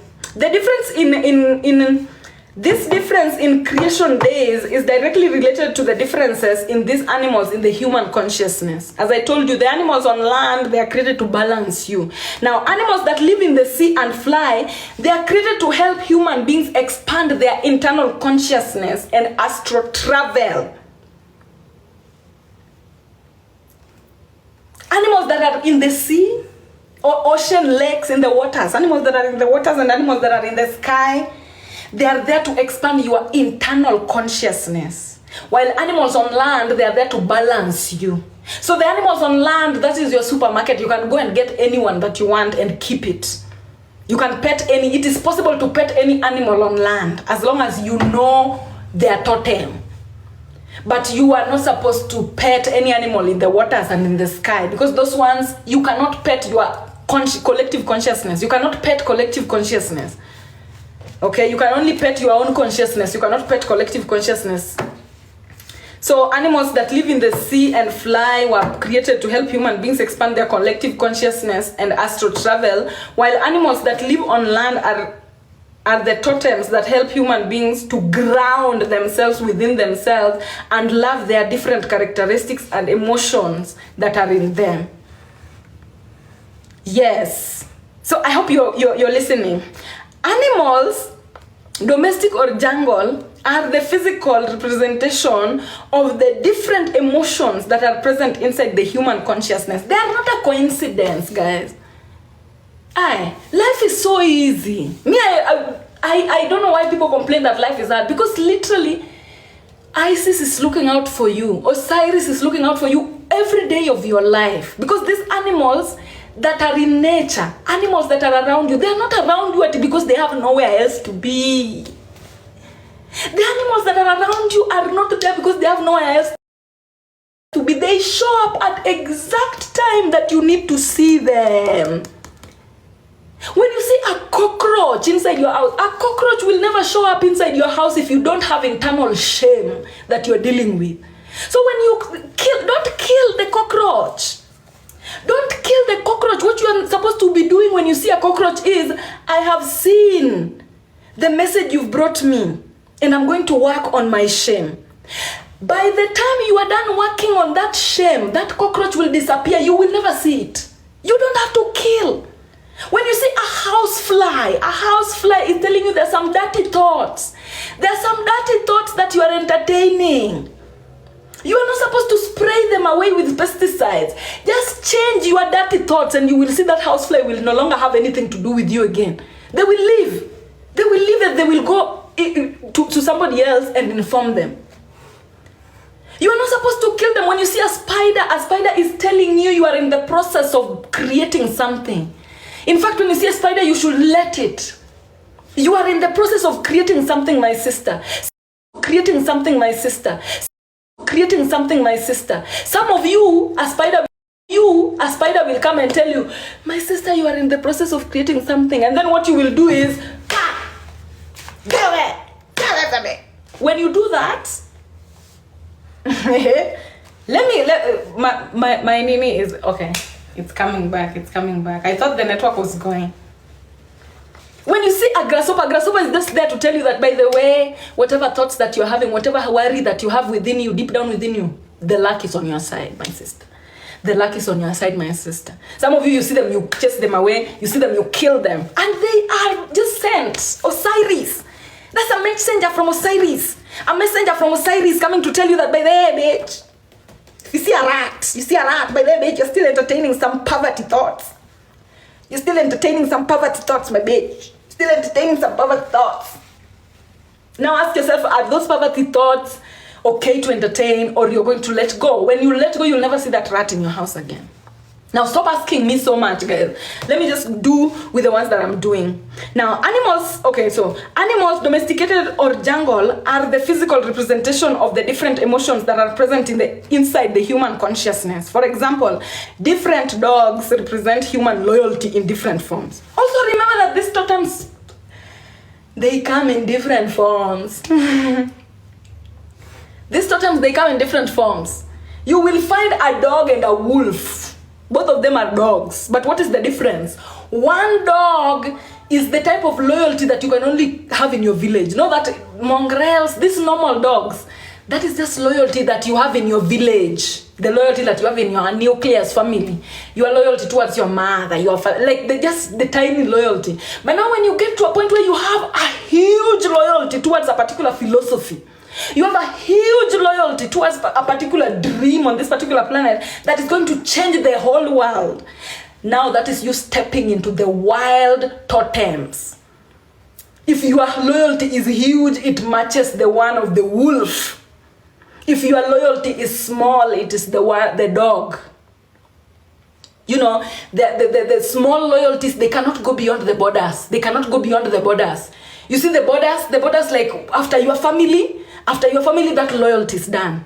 After you've stepped out of your village, that loyalty is done. You can no longer carry it into bigger realms. If you want your totems that you can carry to bigger realms, take the jungle, the wild animals. Those are the totems that you carry into bigger realms. And know that the totems that you use in bigger realms, you cannot apply them in the village. When you bring a wolf to the village, it will murder everybody, even the ones that is not supposed to murder. Now cats. Different cats represent different human confidences. Different cats represent different human confidence in different level. And when you look at cats, you see, you have that tiny cat. That is a confidence. Some people, they only have confidence at home. They can only dance in front of their father. They can only dance in front of their, their family. They can only do certain things in front of their family. But now when they are told that now you have a crowd of 1 million people watching you, stand and dance. The people who are able to do that are only the ones who have totems of a lion, or the totem of a panther, or the totem of a leopard. Those are the big cats. The big totems, they make you be able to handle bigger responsibilities. The smaller totems, they help you handle the smaller responsibilities. Now, different birds, for example, represent human freedom in different forms. There's somebody whose freedom is just, the Oyundi. Their freedom is the Oyundi. And then there's somebody whose freedom is the vulture. They have the freedom of the hornbill. You cannot compare Oyundi and the hornbill. Even where they hang out is different. So both of them are freedom, but in different entities. Some people, they have only freedom up to a certain point, and then that freedom is taken away. And then there are people who have very high, chunks of freedom. Now let's continue. The process of rite of passage, therefore, was there to actively awaken these totems within each age set. People call Africans uncivilized. And by the way, guys, when you see people in the comment section trying to get attention, ignore them. Pretend they don't exist. People in the comment section who are trying to give comments that are weird, pretend they don't exist. Don't even give them attention. Let them talk to the wall. Now, the process of rites of passage, therefore, was there to actively awaken these totems within every age set. In ancient Africa, we had something called age sets and age groups. This is what the Europeans took and turned into zodiac signs. Zodiac signs. The age set represented the tribes. The tribes of Israel. The tribes of the Lion of Judah. So, the process of rite of passage, therefore, was there to actively awaken these totems within each age set. And the beauty of it was that once a totem was awakened in you, inside your village. Listen to this. Once a totem, the beauty of this was that once a totem was awakened in you, inside your village, that totem would have all totems in the world of its type open up to you, love you, and protect you wherever you go. This is the angel. This is the philosophy of angels. For example, in your village, maybe you have the elephant totem, the divine feminine. So you are taught how to embrace the divine feminine, how to be friends with the elephants. You're taught that. Once you leave your village, even if you go to China, the divine feminines in China and the elephants in China will see you and recognize you and love you. They will protect you. And this was the reason why rites of passages were important, because it would help you. Once the totem was instilled in you in your village, it meant that everybody in every part of the world who has already tapped into that totem, they will now protect you. Once, like for example, the tribe of the Lion of Judah. Once the lion totem, confidence, was awakened in you and you are now confident, every part of the world that you would go to, confident people would stand up for you. They would see you spiritually, stand up for you even without knowing that you're confident. They would stand up for you. And this is the philosophy of angels. Once you are acquainted with the angels at home, all the angels of the world, they protect you. Once crocodiles at home cannot kill you, crocodiles in the world will not kill you. Okay? So comprehend that. And I'll repeat. And the beauty of it was that once a totem was awakened in you, in your village, that totem would have all totems in the world of its type open up to you and love you wherever you go. E.g., if you grew up in a tribe of confident people, all confident people in the world, including cats of the world, will naturally feel inclined to protect you and love you wherever you go. This is the reason why we have the story of Orkoyot twins. Kalenjins, you know the Orkoyot twins. The twins that were saved by the lion. And it's because they had the blood of the Talai. When they have the blood of the Talai, even the lions, even you are thrown in the den of lions and they will not do anything to you. They will not do anything to you. You are fed to confident people to kill you and bully you. They will not do anything to you. Why? Because you're one of them. You are one of them. I hope my network is okay. I'm really confused, absolutely. Do I have people who are not confused? If you're confused, try again tomorrow, guys. Try again tomorrow. Yes, I have people who are not confused. So I'm only going with the people who are not confused. If you're confused, try again tomorrow. Today is not your day. What is meant for you will never pass you by. If it is passing you by, it is not meant for you. So, hi Sulu. Yeah. Domestic totems were those that would only survive within the borders of their village, while wild totems were those that could go beyond the line where the sky meets the sea and still survive. Okay? Wild totems are the ones who would go beyond the line where the sky meets the sea and still survive. There are people who cannot go beyond their village. Energetically. Yes, knowing no bounds. Exactly. Those are the wild animals now. You see, wild animals are the same in all parts of the world. Because in the jungle, the animals are the same. So the moment you can play in the jungle, if you activate your totem so much that you can play in the jungle, you become part of the jungle. And guess what? The jungle is no man's land. The jungle is the wilderness. It's the wilderness. It is where you go claim space. You go claim territory. So if you're somebody who you know your totems are wild, know that your responsibility is to claim space. So that everybody that is coming after you that is like you finds that space. That is what wild animal totems is for. They help you. It's like having a gun. If you have a wild animal totem, it's like you have a gun. You can self-defend anywhere in the world. All right, we continue. Totems that are inactive. Somebody is asking me what is fear of animals. Relax, I'm going to read it right now for you. Now, guys, let's tap the screen. Let's get to 300K. Totems that are inactive automatically makes you an enemy. Listen, my friend. Because this is very important to our generation today. And I want you to listen properly. Totems that are inactive automatically make you an enemy, not just to that matching animal, but you'll also become a natural enemy to those who have activated those totems within themselves. If I have activated the totem of confidence within myself, and you have not, confidence is still dormant in you, you naturally become my enemy by nature. I don't have to interact with you to become your enemy. And you automatically become the enemy of all cats. Are you seeing the reason why Africans today we are down? This is the reason why we are down, because Africans are enemies to almost all animals. All Africans are enemies to all animals, meaning Africans, no totem. No totem. Somebody is asking me to repeat. Totems that are inactive in you automatically make you an enemy, not just to the animal that matches that totem, but you'll also become a natural enemy to those who have activated those totems within themselves.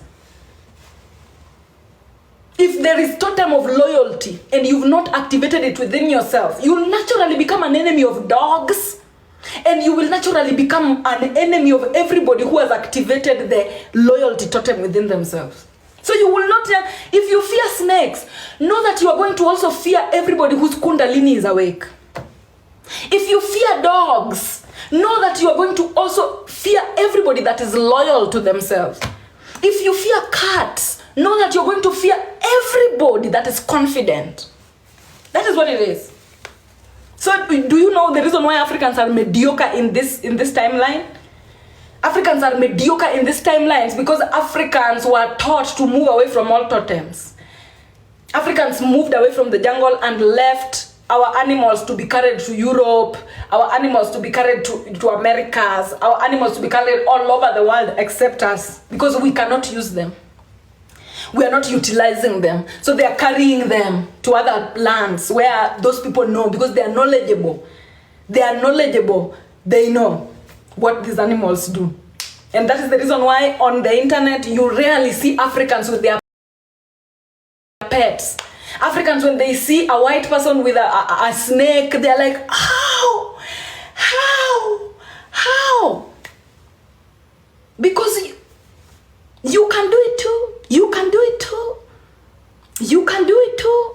But a lot of Africans, it's unbelievable. It's unbelievable for Africans to see people from the Middle East, people from Dubai having lions. And yet Ethiopia here, Ethiopians used to travel with lions. And the pictures are there. So go back to who you are, my babies. Go back to who you are. Go back to who you are. Now, brutal rite of passages were introduced. Remember, we had rite of passages that were very slow. The animals were used to teach you. You know, if you had your kundalini was stuck, they would just tie a snake around your waist and it would help you. But then came the colonialists that were restricting movement of Africans. So brutal rites of passages were introduced. And they were introduced during slavery and colonization to enforce these totems within African consciousness, because due to too much colonial contamination, it was easy to forget totems. And we did forget. A lot of us forgot. Not all of us, but a lot of us forgot. It was easy to forget totems. So in order not to forget, the Dinka would put lines on their foreheads to mark the importance of holding on to Nilotic intellect. Remember when I started this conversation, I started with the Nilots, telling you who the Nilots are. The Nilots were the Nilots, telling you who the Nilots are. The Nilots were the intellectual. Nilots, telling you who the Nilots are. The Nilots were the intellectual. Were the intellectual.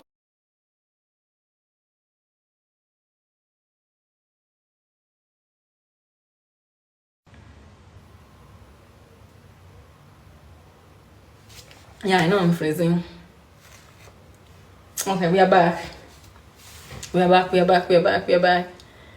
Guys, please, if you've not subscribed to my lives, please, it really helps. And it's not even a lot of money. So if you're somebody who you have money to spare, subscribe please to these lives. You see, they are important. Support me. If you want us to go far, support me. Just take a minute, subscribe. I need to get to at least even 100 subscribers by the end of the year. I'm still at 20 something. Please subscribe. Yes, Nilotics were the intellectuals, and so the rites of passages. And I will talk to you about the rite of passages even as we finish. We are almost finishing. We're almost finishing. Nani mingi, but we're almost finishing. Now I want to go quick. Now, brutal rite of passages were introduced. You know, right now when you see Africans, you always see the immediate rites of passages that we have are very brutal. You see the Maasais, they stretch their ear too much. You see the Dinka, they draw their foreheads, lines in their foreheads. You know, you see like people like the Magbetu people. Magbetu people, they elongate their head so much that at the end of the day, their head look like this. Their head start from somewhere here. So those are the brutal rites of passages that were introduced during slavery. Know when the rites of passages were introduced. Before slavery, it was very easy for Africans to hold on to their sacredness. and their totems. But after slavery, the white man was fighting to erase the African. And so brutal rite of passages were introduced during slavery and colonization to enforce totems within African consciousness, because due to too much colonial contamination, it was not easy to remember totems. It was easy to forget. So in order not to forget, the Dinka, for example, would put lines on their forehead to mark the importance of holding on to Nilotic intellect. The Nilotic intellect. The Maasai people, they would stretch their ear. They would stretch their ear just to emphasize the importance of listening to what is true only. Subjecting your ear to listen to what is true only, and paying no attention to what is false. Luos would remove, Luo, my people, would remove the 6 lower teeth to emphasize the importance of telling the truth and staying truthful. Because Luo people, you know, Luo are a different lot. They're a different caliber. Even from our name, Luo means following. So they were the followers of the river and the lake. So they studied the waters. So Luos are very truthful people. They say the truth. They are the mouthpiece of the truth. During slavery and colonization, our ancestors would now remove the 6 lower teeth because Europeans were forcing Africans to lie.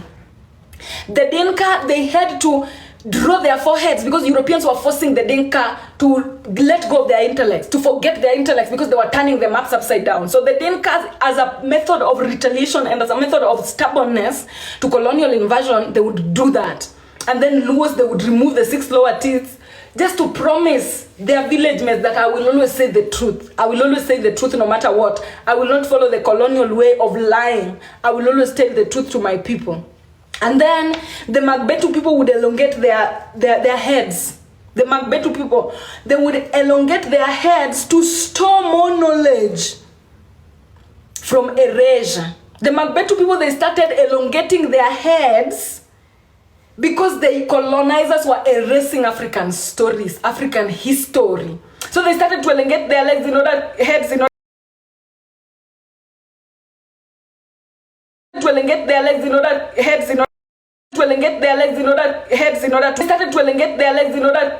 order to store more knowledge. Okay, I think some people, they don't know what the Magbetu people are, so I'll show you.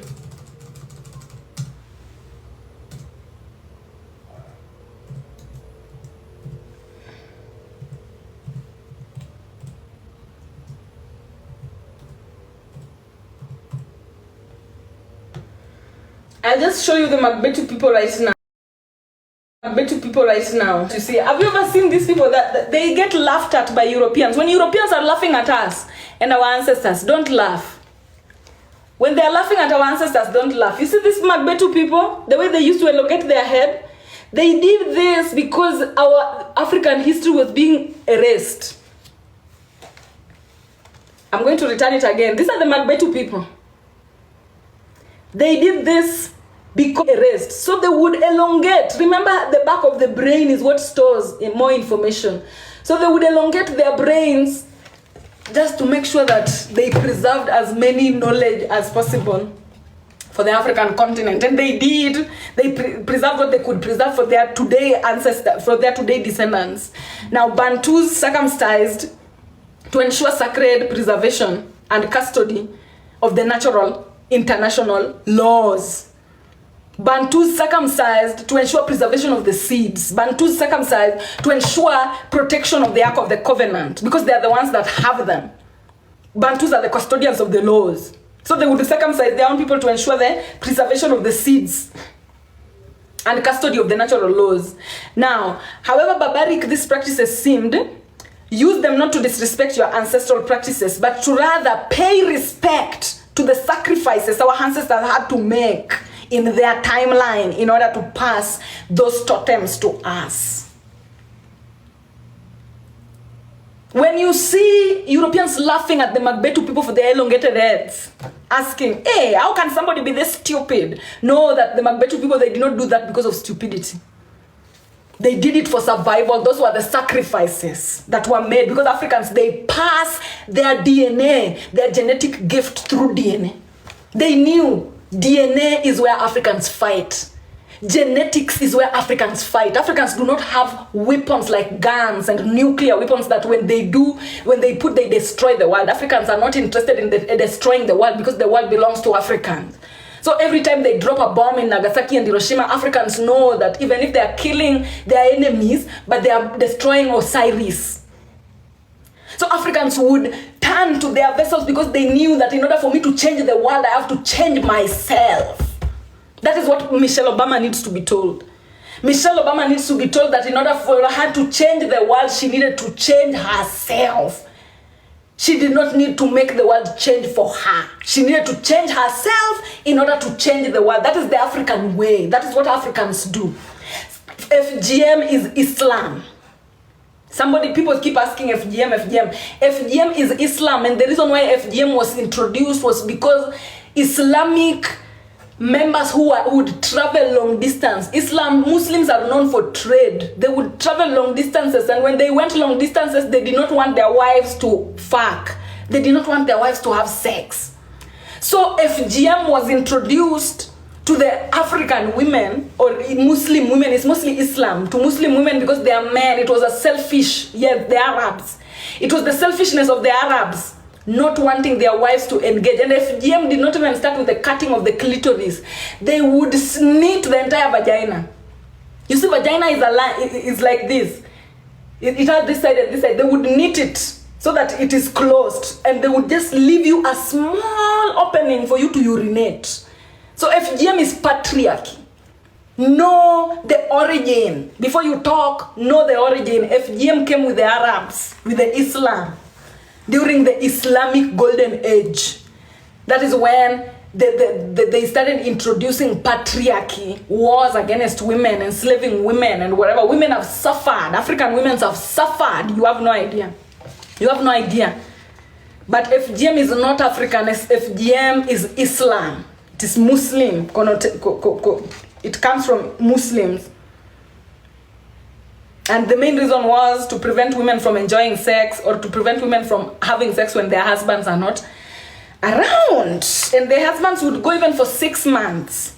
And they would lock you up for 6 months until they come back. So, yes. I will continue. Totems are purely ancestral. And you know you have a totem by checking if the animal that represents that totem exists in your ancestral land. A lot of people ask me, how do I know my totem? The easiest and the quickest way to know is, where is your ancestral land? Do you have the animals loitering around in that land? Because if there are no animals that represent those totems loitering around in that land, it is impossible for anyone to be born in that land and have that totem. So totems are purely ancestral. They are passed down through lineages.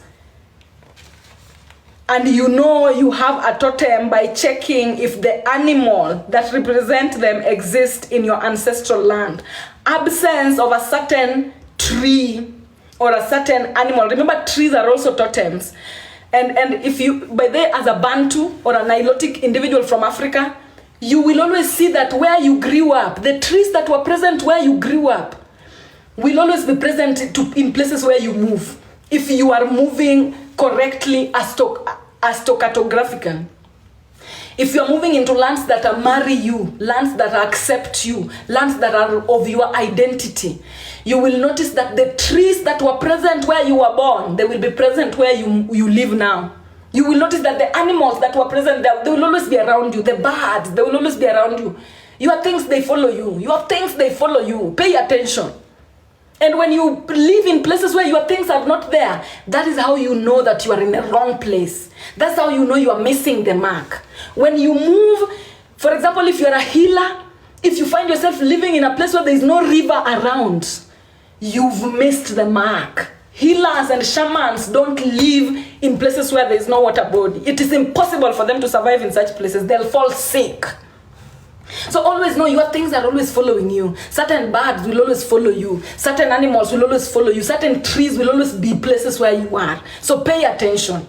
So now, Totems are purely ancestral, and you know you have a totem by checking if the animal that represents them exists in your ancestral lands. Absence of certain trees and animals from your ancestral lands mean those totems do not exist inside your lineage and bloodline. A lot of Africans, even me, I have a certain friend, when they were pregnant, everybody was telling them, go give birth in Europe. Go give birth in Europe. They will have American citizenship, or they will have European citizenship. Go give birth in America. But guess what? Where you put to bed, if you put, like for example, if you are from Africa and you are supposed to give birth to an African child, and during labor you carry yourself into the aeroplane, you go give birth in Europe, in a land where there is literally zero totem from where you come from. For example, a rhino. A rhino is present in your ancestral land, but you decide to go give birth in Europe where rhinos are not there. Know that you are doing a disservice to your child. They will not have that rhino totem. Because where you put to bed is what dictates the lineage and the bloodline of your child. The spiritual lineage and the spiritual bloodline of your child. If you are an African and you carry yourself, you go give birth in America where there is no elephant. If your child was meant to have the spirit of the divine feminine, they will not have it. They will not have it. Why? Because you've put to bed in a land where the totems are not there. So put that at the back of your mind. A lot of people, you act out of ignorance and you give up your spaces. You give up your spaces. You give up your spaces because you are acting out of ignorance, and then you give birth to children that are docile. A child that was supposed to be born with a rhino totem has gone and be born in Europe where rhinos are not there. Now the child is docile as fuck. Now their life path, they cannot even carry it. Docile as fuck, they cannot even do anything in their life path. They have to die and come back again. Somebody saying too late for me. There's nothing that is ever too late. Everything is reversible. If you know that you give birth to a child in a land that has no ancestral totems, start introducing them to those animals. Safaris are there. Have money. Go to safaris with these children. Because they just have to see and get used to. If you're somebody who you fear snakes, start seeing pictures of snake. Start looking at, you don't have to see a live snake. Just start familiarizing yourself with it by looking at pictures of snakes. Look at pictures of snakes. By the time 5 days is gone, you will be okay looking at pictures of snakes. When you are done looking at pictures of snakes, start looking now at videos of snakes. Start looking at videos of snakes. By the time you're done looking at videos of snakes, you will be ready to look at a live snake. Move pole pole. Universal things are gradual. You don't have to bulldoze your way into anything in this universe. One step at a time. Toto is space. Toto is space is the pace. Toto is space is the pace. Whenever you're starting to introduce yourself to things, act like a child who's learning to walk. Walk slowly. Come slowly. Anyway, let's continue. So I'll read this statement, all of it. Totems are purely ancestral, and you know you have a totem by checking if the animal that represents it exists in your ancestral lands. Absence of certain trees and certain animals from your ancestral lands means those totems do not exist inside your lineage and bloodline. This is the main reason why the colonizer decided to erase the rhino from unicornship. Unicorn is not a horse. A unicorn is not a horse. A horse with a horn does not exist. They wanted European to seem like they are the ones with the unicorn totem. Unicorns are the rhinos, kifaru. Kifarus are the most spiritually stubborn totems in this particular world. Okay? So, it is the rhino. To be a unicorn means, listen, this is what to be a unicorn means. Before you call yourself a unicorn, listen, because people are always like, I'm a unicorn. You are not. If you're somebody who's docile as fuck, anything goes with you, anybody can talk to you anyhow, you are not a unicorn. Unicorns are the most stubborn people on the planet. And to have a unicorn totem means to be spiritually stubborn, spiritually proud, and spiritually disobedient to foreign invasions. Are you disobedient to foreign invasions? If you're not, you are docile. Sit down. Rhino is the holder of the unicorn totem, and they exist only in South Africa, Namibia, Zimbabwe, and Kenya. Nowhere else in the world. They only exist in Africa. Unicorns only exist in the ancestral lands of Africa. They're the rhinos. And as ugly as the rhinos look, Europeans did not include them as unicorns because first of all, they did not have them in their own ancestral lands. And second of all, they are too ugly for Europeans. But unicorns only exist in Africa. Nowhere else. White people cannot be stubborn to the level of unicorns. That's why they have white fragility. That's why they have white fragility. They cannot. They do not have rhinos at all. They have no kifaru. The level of stubbornness that somebody with kifaru totem can achieve. No colonizers, no albedos can reach that.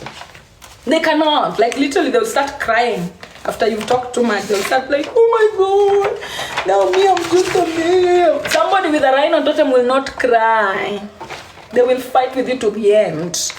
Rhinos are even feared by lions. That's how serious the rhinos are. People who are stubborn are even feared by people who are confident, my friend. The writings are always on the walls. People who are stubborn, even people who are confident, fear them. Unicorn, that's why it's called unicorn. Unicorn.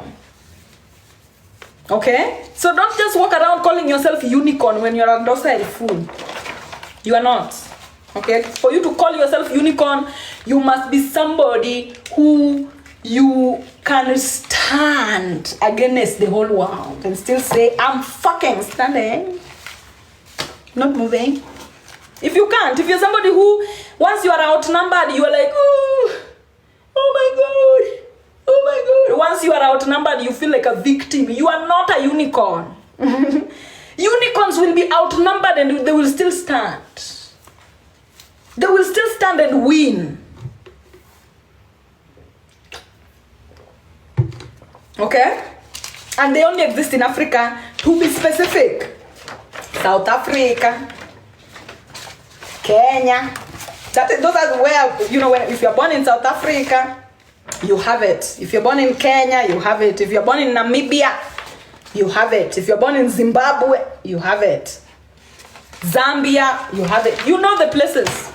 Yes, exactly. Uganda, okay, I don't know the places. I only know these ones that I wrote here. But as long as there is rhino somewhere within your borders, just know that you are the unicorn. Okay? You are a fucking unicorn. Alright. We are continuing now. What are the custodians of the law? We are almost done, by the way, guys. We are almost done. 2 more pages to go. We're almost done. We're almost done. Oh. We are almost done. Oh. We are almost done. Oh, guys, gifting now as I relax a little bit. Hey, see, I got lucky. Thank you.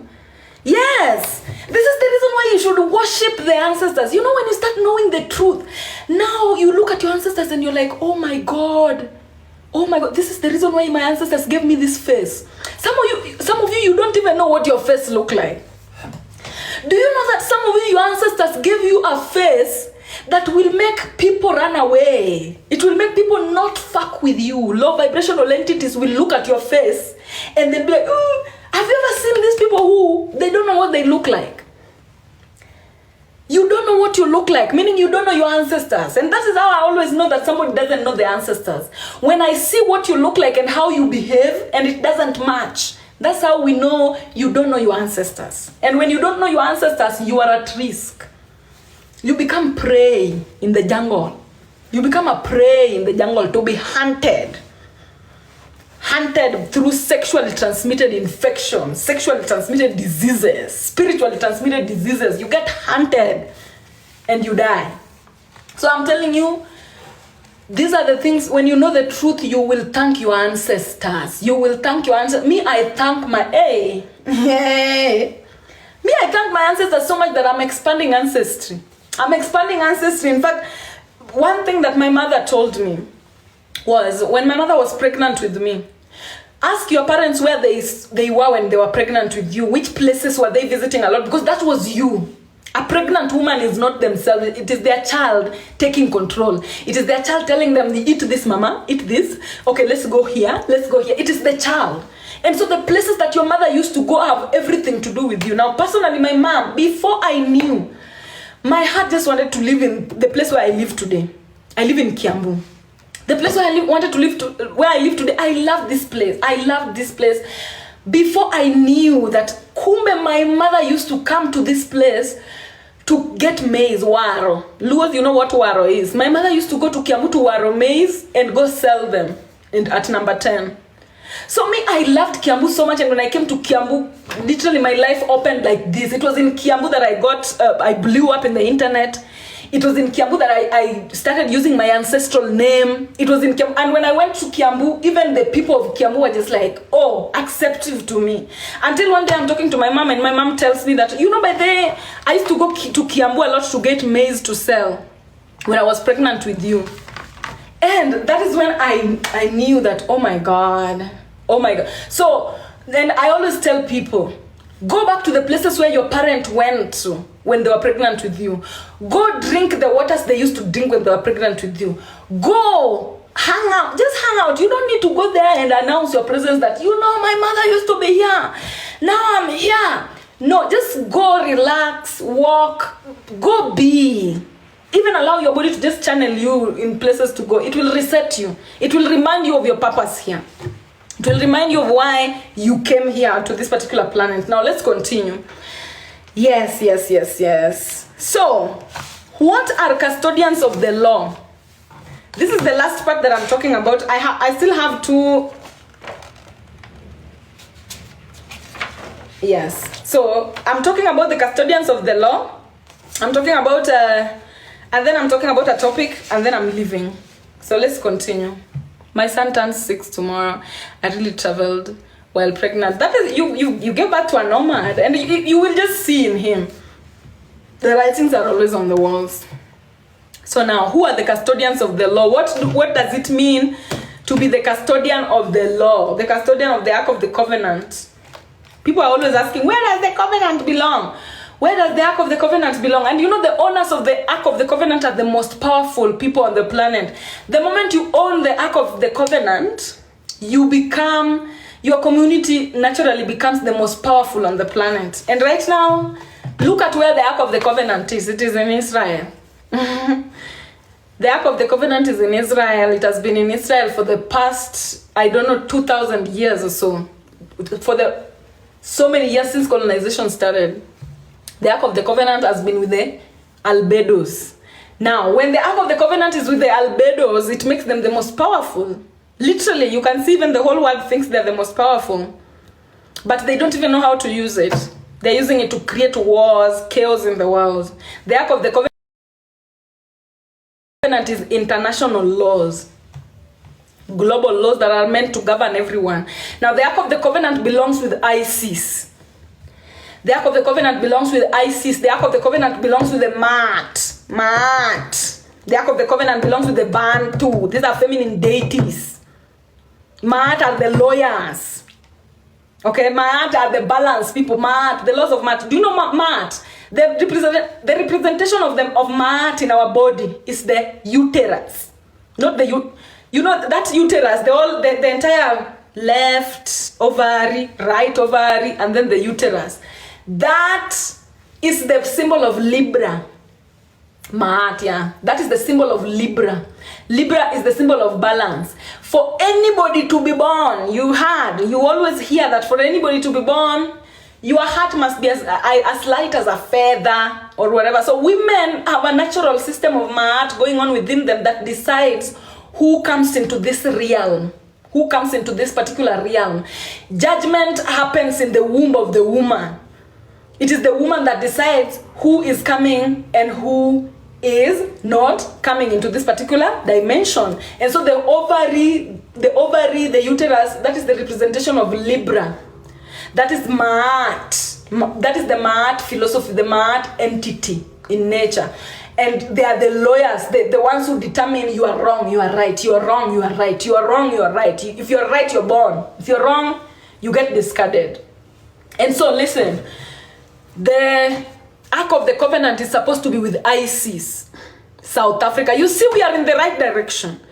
You know, I also teach for you to just see that we are in the right direction. Right now, South Africans are calling out Israel. They're the ones, and when they call out Israel, if they take Israel to court and they succeed, they take the Ark of the Covenant. Automatically, they'll be the Ark of the Covenant holders, and we shall have gone back to original. We shall have cycled back. So pray that South Africa wins against Israel. Because if they do, they take the Ark of the Covenant. And when they take the Ark of the Covenant, guess what? ISIS has the Ark of the Covenant back. We are back to balance, okay? But right now, we don't know whether that is going to happen or not. But if it does, it requires us to also pray for South Africa to win. Let's pray for South Africans to win.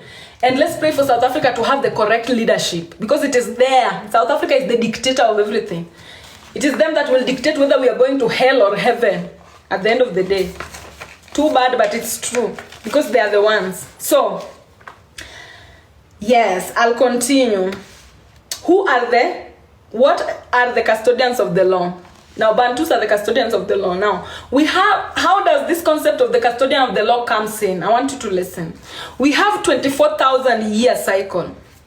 I always say the day is the same as the body and is the same as the year. The same way the day has 24-hour cycle, is the same way the great year has 24,000 year cycle. And this 24,000 year cycle is supposed to be followed by the 24 letters of the alphabet. The alphabet is supposed to be having 24 letters, guys. There are letters that were introduced to the alphabet by the Europeans. Right now, I don't know whether the alphabet has 28 or 29 or 27. I don't know.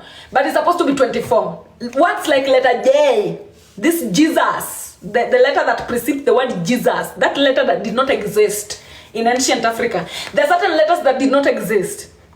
So, the alphabet is supposed to be 24 letters, and these 24 letters of the alphabet, they determine generations. We have generation Z, generation Y, generation X, generation A, generation B, generation C, D, E, F, G, H until Z. Now this generation, they represent each and every cycle. One cycle, for one cycle to finish, we have 24,000 years. This 24,000 years divided by 2, we get 12,000 years. 12,000 years in the northern hemisphere, 12,000 years in the southern hemisphere. 12,000 years in Isis, 12,000 years in Horus. That's what we have. Okay, guys? Now, it's the same as the day. We have 12 hours a day, 12 hours a night. 12 hours of, and remember, the great year is opposite the day. The great year runs opposite the day. The day starts with Horus, 12 hours a day, 12 hours a night. 12 hours Horus, 12 hours Isis. The great year, 12 hours Isis, 12,000 years Isis, 12,000 years Horus. We will get into it as we go. We will break it down. For now, just take it like that. Now, we have a 24,000 year cycle, like we have 24 hour cycle. Even if we lose count of our cycles, there are things in nature that cannot forget these cycles, and they are there to automatically remind us. You know, human beings think that we are the only ones keeping up with time. Human beings think, this is the reason why the white man is the dumbest entity that has ever existed, because they think they are in charge of everything. They think they are the ones who are controlling time. That's why they have the audacity to change things like the calendar, turn the maps upside down, change seasons. And guys, if you want to know that the maps are upside down, I don't know whether this happens to me only, but have you ever noticed, since you were born, me since I was born, whenever I'm thinking that Nairobi is this side, it is always the opposite. That's how I know my bearings. Like literally there is bearing that I know innately. Like if somebody was to come here and ask me, where is Nairobi? I'll point. And then I'll turn to the opposite direction. And Nairobi will be on that opposite direction. Are you guys, do you know that? Like literally your innate DNA knows astro direction, and then there's a direction that is blessed by the colonizer. And it is opposite. Yes, I knew I was not alone. I knew I was not alone. Wherever you are pointing, like when somebody tells me, where's Kisumu? I will point this way. And I'm very sure in my psyche. But then it will always turn out to be the opposite direction. Why? Because the maps are upside down. That is why. The maps are upside down, and this is why I don't encourage Africans to astro project with LSDs. Africans don't astro project with LSDs, don't astro project with mushrooms if you cannot control your inner consciousness when you are sober. Because you will be confused with the maps. When you are astro projecting, the maps inside of you are different from the maps outside of you in the world that we live in currently. So you will go with the maps that are inside of you, and you will be wrong. And this is how your consciousness can be stolen. Somebody else can come back as you, or you can have entities following you. Okay? So as Africans, just relax on the astral projection first. If you know you are munglu, if you know you are munglu in the spirit realm, relax with the astral projection first. It is not safe yet. When it is safe, you will be shown, but it is not safe yet because the maps are still very much upside down. So if you want to astral project properly, know the maps. You will get lost, guys. If me, with my strong head, I almost got lost to the point that my ancestors had to save me by themselves, don't try it if you know your head is weak.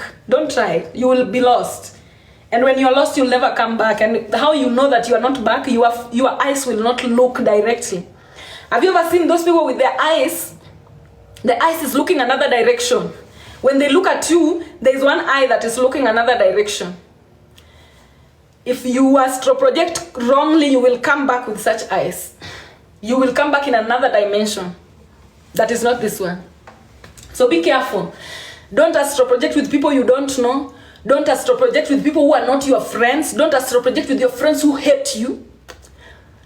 Don't astro project with the people who don't like you. And only astro project with people you trust 100%. 100%. And if you don't trust anybody, stay in your bed, lock your rooms, lock your door, and then astro project when you know that you are the only one who is there.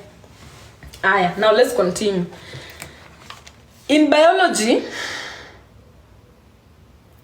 as I was saying, even if we lose count of our cycles, these cycles of 24,000 years a cycle and 24 hours a cycle, there are entities, there are things in nature that can never forget these cycles, and they are there to automatically remind us. So you don't need to worry that time will pass you by. God gave us everything here. When it is time to wake up, the cock will crow, and you will know, oh, it's time to wake up. Like human beings, you can be lazy and the universe will still help you. Apart from kukluku, you will see light. You will see the sun coming. That's how you will know that it's a new day, right? The darkness will end and the light will come. Now, when we are changing ages, there are things that the universe has also put in nature to remind us that, by the way, the 24,000 year cycle has ended. We are starting another one. The 24,000 year cycle has ended. We are starting another one. So there is also kukluku there. There's also the light there. Sirius. This Sirius that I always talk about. Sirius is back. Sirius is what rises. Sirius is what rises after every 24,000 years has passed.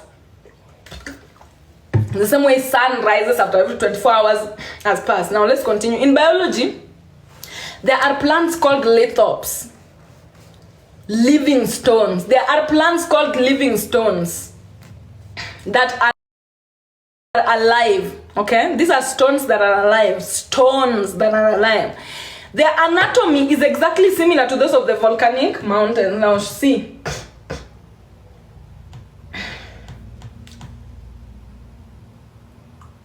Me, I just want to show you pictures. What you see for yourself. My people, my lovely, amazing, lovely people. This is a volcano. And this is a lithop. This is a volcano. This is a lithop. In our modern world, we are taught this is a mountain. But it is a living stone. Volcanic mountains are living. They are alive. Just the same way lithops are alive. Now, let me read. In biology, there are plants called lithops and stones that are alive, or stones that are alive. Their anatomy is exactly similar to those of the volcanic mountains you've seen. Now, these stones in their micro level, remember we have a microbiology world and we have a macrobiology world. We have a micro world, a macro world, as above, so below. So, these stones in their micro level have the following characteristics. Listen, they can camouflage and look exactly like stones when the weather becomes harsh. I'll show you the lithops.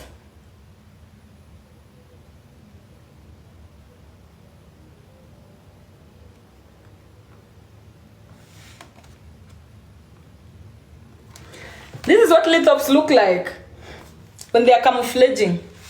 You cannot tell that it is a stone or a plant. Okay? You see? That is what lithops look like when they are among stones. I'll show you another one.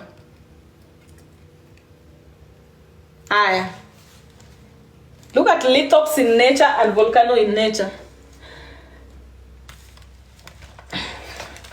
1 minute, please.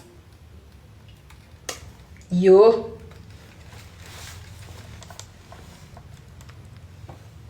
This is a lithop in nature. These are volcanoes in nature. Both of them are stones. Okay, they are stones in nature. Now, these are their characteristics. They can camouflage and look exactly like stones when the weather becomes harsh. When the weather is not harsh anymore, however, these living stones come alive and unleash a flower from its middle. Now, this is where the catch is. This flower or tree or whatever, they release a tree from the middle, a stone that releases a tree from the middle. When climates are harsh, that tree shrinks. And now it's just stone. And they do that to hide from enemies so that the people who are not supposed to see them in their tree form think that they are stones.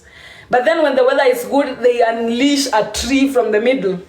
Now this tree that they unleash from the middle, or this flower that they unleash from the middle, only comes out with a special role of opening and closing after every 24 hours to mark the beginning and the end of the day.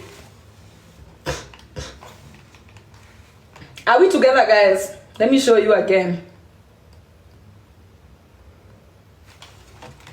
Now, after every 24 hours, the lithops, this is the lithop. After every 24 hours, this lithop, it releases this tree.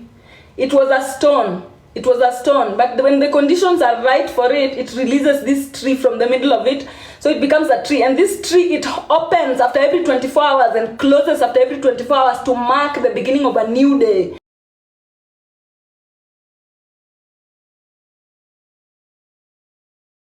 You know, of volcanic mountains being thought to be trees.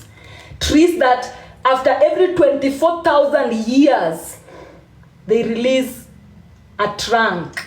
After every 24,000 years, they release a trunk. And after that 24,000 years is over, they close that trunk to mark the beginning of the dark age and the end of the beginning of the golden age and the end of the golden age. When the golden age ends, it shrinks. It goes back to its stone form. So during the dark age, they look like stones. But golden ages come and then they look like trees. Now, our ancestors believed that the day is the same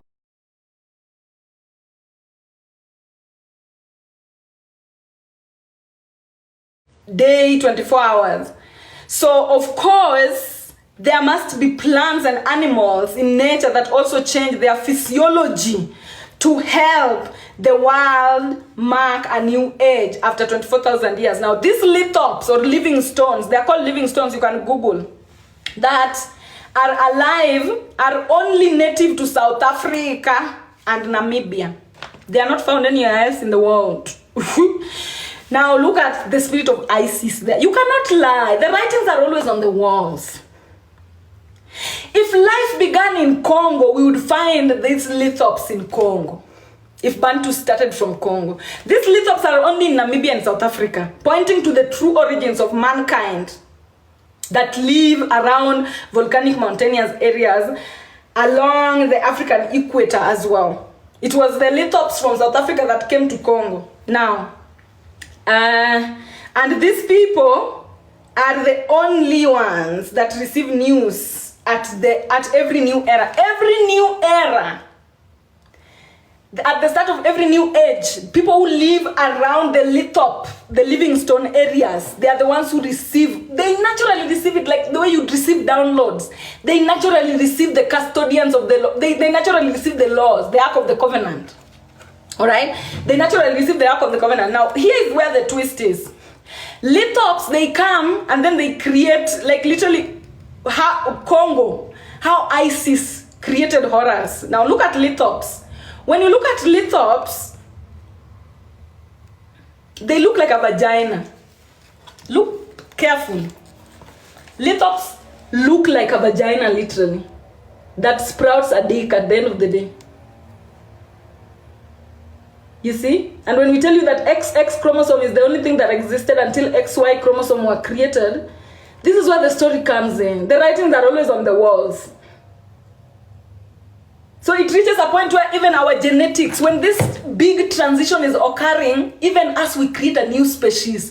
And the last time it was all women, we created men. Now next time, I don't know what we're going to create because nobody has been there yet. We were women, we created men. Now the next age that is coming, also a new species is going to be created that is coming with the laws, with the Ark of the Covenant, that are going to retain the Ark of the Covenant for again another 24,000 years. The Ark of the Covenant or the laws are given to people at the beginning of the age of the 24,000 years so that you pass it on to your descendants until it reaches the end of 24,000 years when it is intact. Now look at us. We are almost ending the 24,000 years. We are in the 21st century. Is it still intact? Did our ancestors do a good job passing it to us? Is it still intact? Now, do you think us, we will pass it over until the next 24,000 years and it stays intact? Does not stay intact, and that is where the Bible comes in. The Bible now tells the story of the Ark of the Covenant and how it moves. All right? And how it moves. So we have how long left? Oh my God. We are in the 21st century. And we don't know. We don't really know we are in the 21st century because somebody messed with the calendars somewhere. Somebody messed with the calendars somewhere. So we don't know when. It is only your body that knows. As I always say, listen to your body, because right now we are walking blindfolded. We don't know what time we are on. We don't know what astrological time it is. We can only tell by reading how we are behaving, but we don't know the timeline that we are on. So you must listen to your body. Make your body your best friend, because it is only your body that will tell you when we are nearing a new era, a new cycle. But look at when we look, you know me, I look now, this is me analyzing it by myself. I look at the alphabet. The alphabet started from generation Alpha. Right now we are in generation Z. We are in the last generation, and literally alphas are already being born again. So we might just be at the end of it. We might just be at the end of time, but we do not know that for sure. I cannot tell you that I know for sure. I don't know. I'm only reading the writings that are on the walls. The writings that are on the walls. Now, lastly, look at why Nigerians are coming home to my, lastly, I'm going to talk about something, that I really want Kenyans, specifically, this is specifically a message for Kenyans and for people who are living in the Americas, especially. Generation X, Y, Z, you see it. We were from Generation X, boomers, and then millennials are Generation Y, and then now we are the Generation Z, and then Generation A. And then after Generation A, we have Generation B that will run all the way up to Z again. So you can tell where we are. That is if the calendars are right. But listen to your body. Listen to your body. Nobody really knows. Listen to your body. Now let's continue.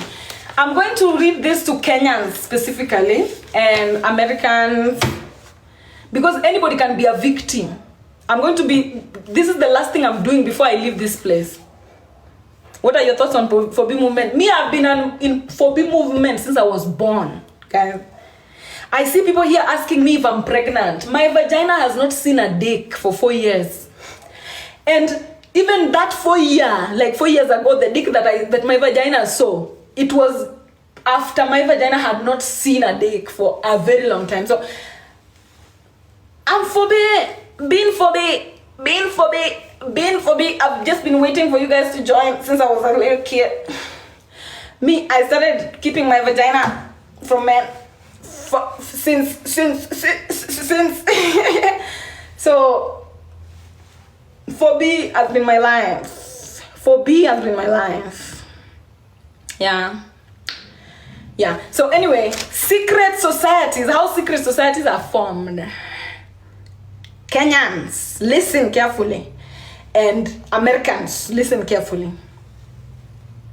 All right? So, because you can be a victim. Some of you think that for you to be part of a secret society, you need to be, I don't know what. Anybody can be a victim of secret society, and this is how. I'm going to open your eyes today, because you will be approached.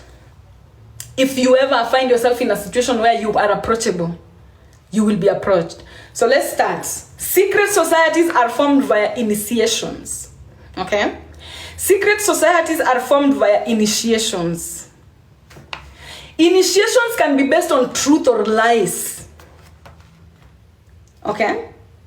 So I'm telling you, you can be part of a secret society that is good for you when it is based on truth. And you can be part of a secret society that is terrible for you when it is based on lies. And how? I'll give you an example. For example, you are a man and you are homosexual. You are a man, you are homosexual, but you have a wife. You even have children. You don't want anybody to know that you are homosexual.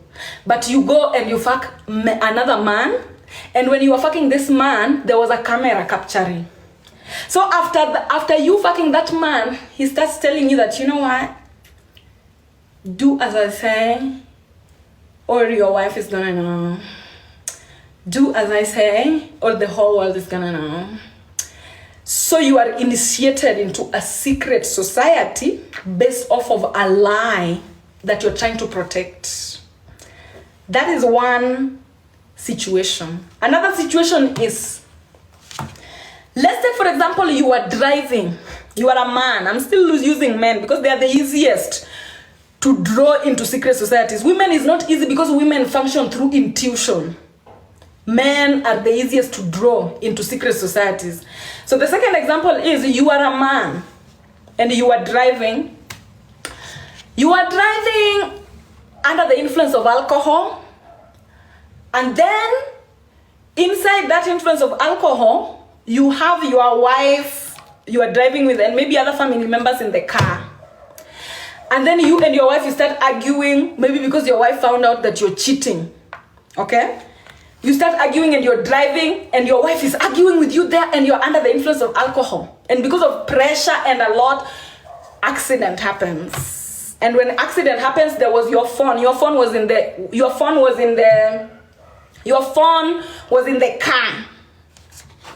And you know, our phones, because they have cameras, even our laptops, they have cameras and audios. Your phone is spying on you.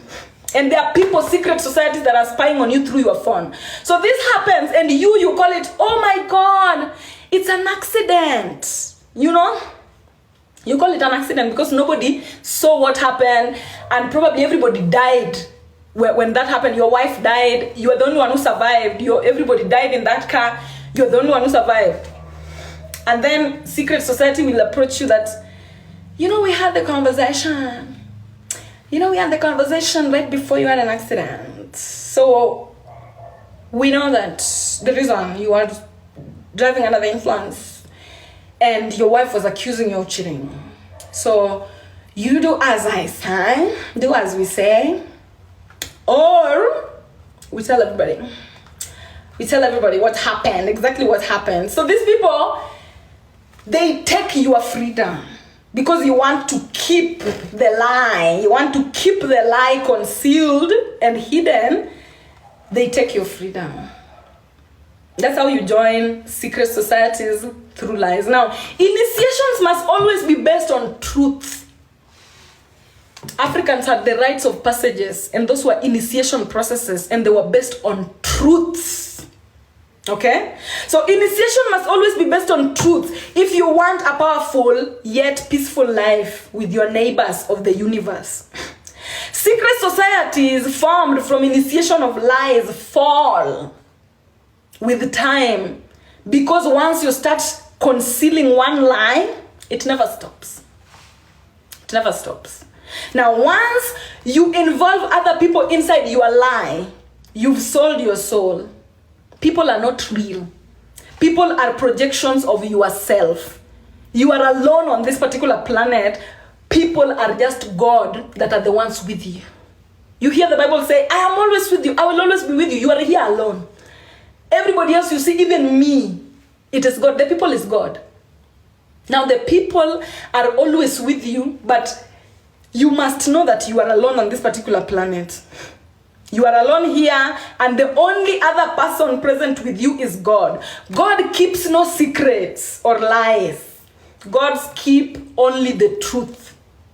God only keeps the truth. Now, no truth stays hidden under the sun. The elements, water, earth, air, fire, and ether will pass your truth around like a piece of cake. Know that the moment it has happened, everybody has known it. Through air, through water, through earth, through ether, through fire. Everybody has known it. Everybody is in on your secret. So to be free is to own your truth, no matter what it looks like. Your truth makes you you, no matter what it looks like. Your freedom is in your truth. Your freedom is in your truth. Ether is space. The space that all these other elements occupy. Remember, your body is made up of water, earth, air, and fire. Water, earth, air, and fire collect to form ether. They collect in the ether. They are in you. Alright? So, your truth makes you you, no matter what it looks like. Your freedom is inside your truth. Any attempt to hide your truth is the attempt to make you a slave. And a slave is a demon to the free. Anyone who is a slave is demonic to the free. So normalize repenting and changing your perspective if you ever sin against God. If you ever find yourself in such situations where you are gay, you have a wife, whatever, just tell the truth, my friend. God is very empathetic. God has empathy before God is a narcissist. God has empathy before God is a narcissist. Even if Michelle Obama was to come and tell us that, by then me and my Obama, we are gay, the world wouldn't have treated them the way they thought it would have. It would have created a debate. People would have sat down now to debate that, okay, where are we going with this? Scientists, can you come in? Education is the only true protection. Education is the only true protection. So, even if you find yourself, in a place where you're caught with first of all a phone, your phone has recorded everything, and people are coming into your life to draw you into a secret society because of blackmail. Stand by your truth. I'd rather you go to jail. Jail is a first period of the wilderness. Jail is not bad. Guys, jails are not bad. Jails are meant for people who do not want to go through the period of the wilderness in their freedom. So they are put without freedom in order for them to go through the period of the wilderness by force. Because if in jail you still have the elements, you still have water, you still have air, you still have fire, you still have ether. Okay, which one have I not said? You still have earth. So jail is just a place that will force you to be alone and go through a period of the wilderness. I'd rather you go to jail than sell your soul to people who will control your life for the rest of your life, and it will never end well with you. You will die on the sword. If you live by the sword, you die by the sword. So, don't join a secret society that is based on lies. That was my advice for you today. It will never end well for you. And it will cost you and your entire generation up to the fourth. So I hope I've talked to someone today. Hope I've talked to some. Don't enter into secret society trying to conceal a lie. Take your lie, take your truth, stand with it, say that this and this and this is what happened. And normalize having the Rhino totem. Be somebody who you can stand up for yourself. When a secret society approaches you, especially when they've invaded your phone, first of all, start saying that, okay, I might be wrong. I was driving under the influence. But how have you accessed my information? Why have you breached my privacy? Because the phones are supposed to be a private entity. Be a Rhino. Be somebody who you can stand up for yourself in whatever situation. And defend yourself in whatever situation. Go to court right now. You can even go to court live all the time. Take your phone with you. Let the people see. The people is God. But don't enter into a secret society because of a lie. Because you think they'll protect your lie. It is an abyss. It is an eternal black hole. It's an eternal black hole. Somebody saying, Nyako case, I pray for her. I don't know about Nyako's case. Me, I'm talking about this thing. And it has nothing to do with Nyako, by the way. It has nothing to do with Nyako. I don't know what Nyako is going through. Me, I'm always pro Team Nyako. Nyako is one person I will stand with. And I'm hearing that she wants to go into... Wait. Twende! Mimi nikishika the Vatican huku, akina Nyako wanafaa kushika the... We need women leading. We need women in government. And guys, as you are woke right now, even if you are a man, you know the power of Isis. You know the spirit of Isis. That is the only true protector of mothers and children. And those are the most vulnerable people we have in our society. So put the women, we need to put women in government by 2030. By 2030, we need women. And me, I don't want to enter into the government. Me, Vatican.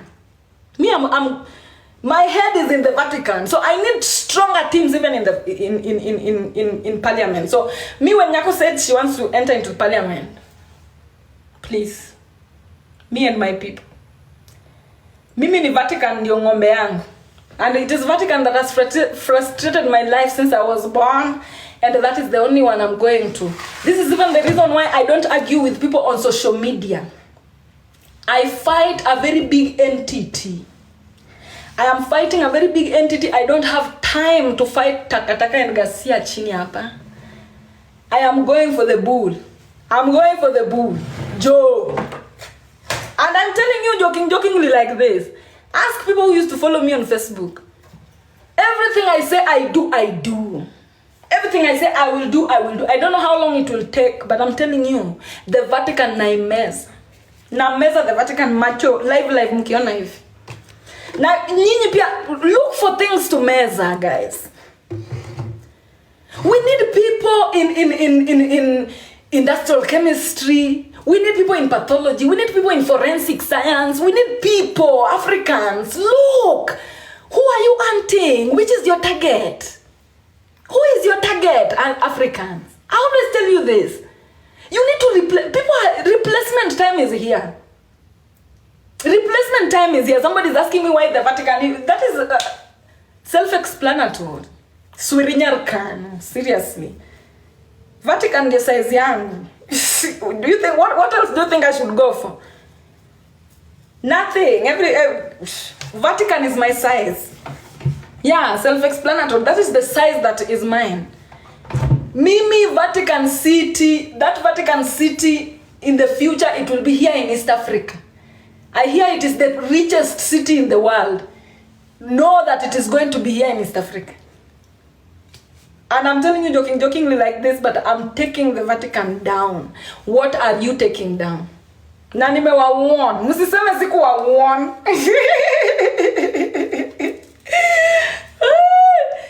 the Vatican. And my eyes are there. I cannot take them out. I'm not looking anywhere else. I don't want anything else. I don't want anything else. I don't want to be the president. I don't want to be a Vatican. Down. That is my role. If there are people who want to help me, come and help me. But me, the Vatican is mine. Okay? Take what is yours. Nyako has already said she's going to Parliament. Now support. I support and I will personally campaign. I will personally campaign. Wait. Women need to get into Parliament.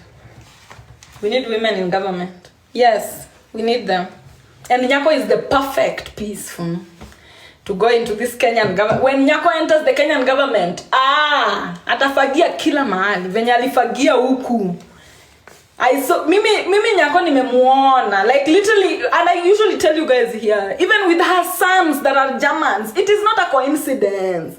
That lady might end up taking the entire German down.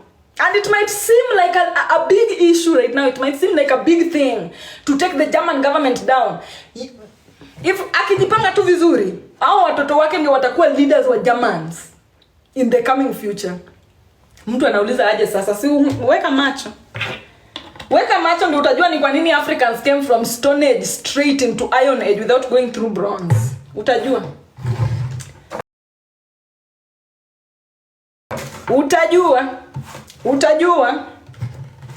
Utajua. Everybody is exactly where they're supposed to be. Yes, Germans need to be put in place. And me sioni mtu mwenye akona Rhino Totem that can put Germans into place apart from Nyako. And she already has the future. Mbele iko sawa.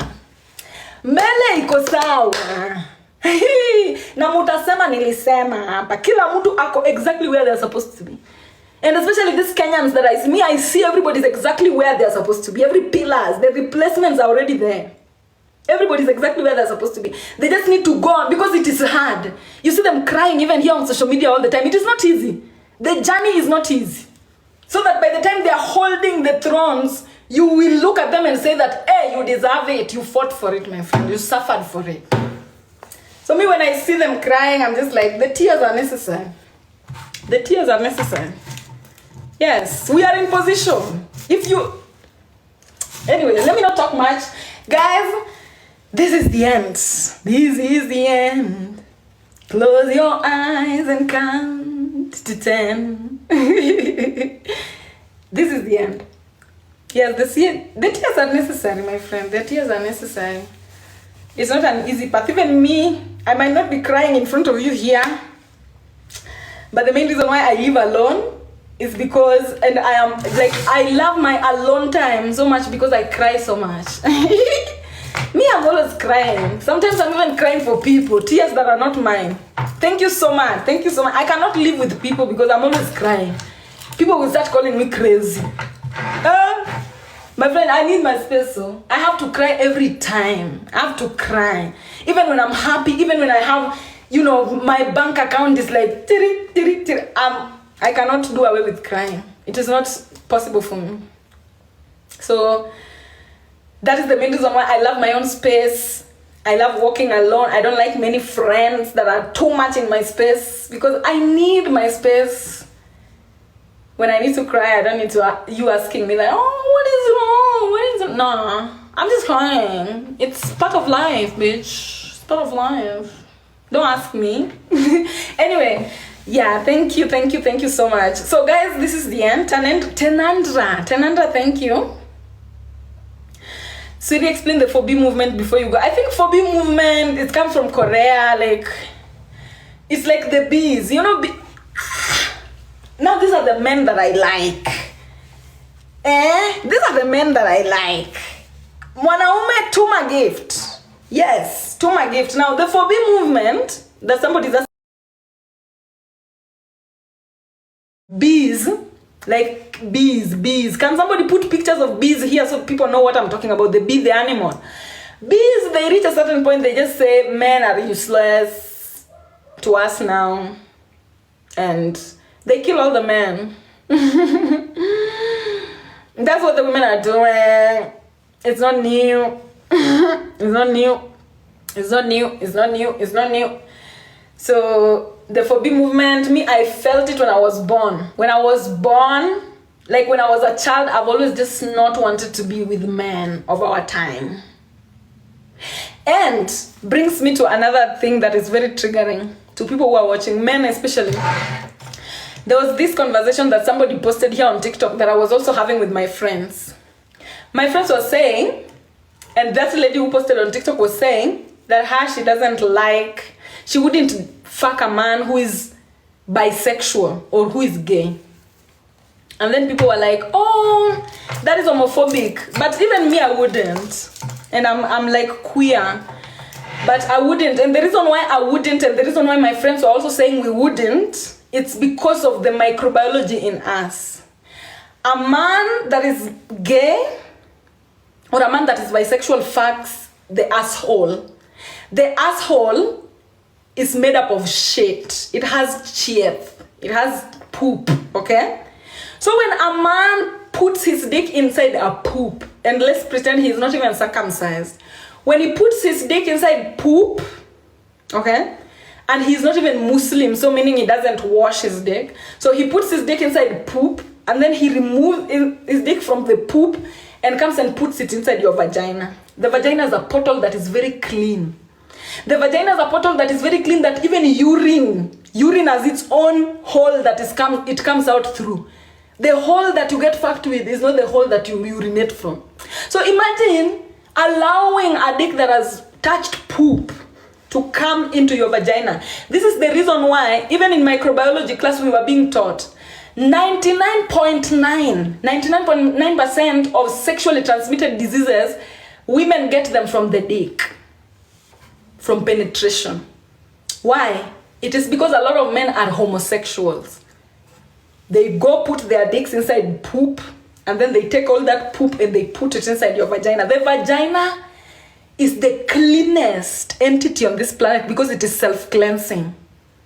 When you disrespect it like that, you will have infection, guys. You will have infection. So me, I said I would never, even though I love feminine men, but my feminine man has to be straight. I'm sorry. And that is why me, I'm in phobia. Because where will you find a straight feminine? Only in the birds. Only the birds. So I'm waiting to ascend and become a bird. And then maybe I'll get feminine man. For now, it's enough for me. It's enough for me. Like me, I can't. I cannot.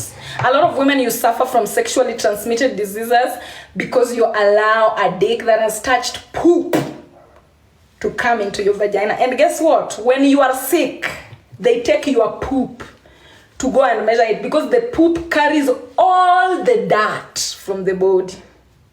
The poop carries all the microscopic organisms from the body, too much that in microbiology class we were being told, wipe your vagina from, if you're wiping your ass, make sure that you wipe your ass from the back so that that poop does not come into your vagina. The vagina is very sensitive. The vagina is very sensitive. Even your own poop can give you infection. So imagine poop from a dick. Nah. Me, you can call me homophobic, but it's just microbiology. I'm sorry. Yeah. I can't. And I can stand in court and argue that case. I can stand in court and state the reason why I will never fuck a man whose dick has been in an asshole. Anyway. Atieko, guys, atieko. Atieko, wala. Atieko. Atieko.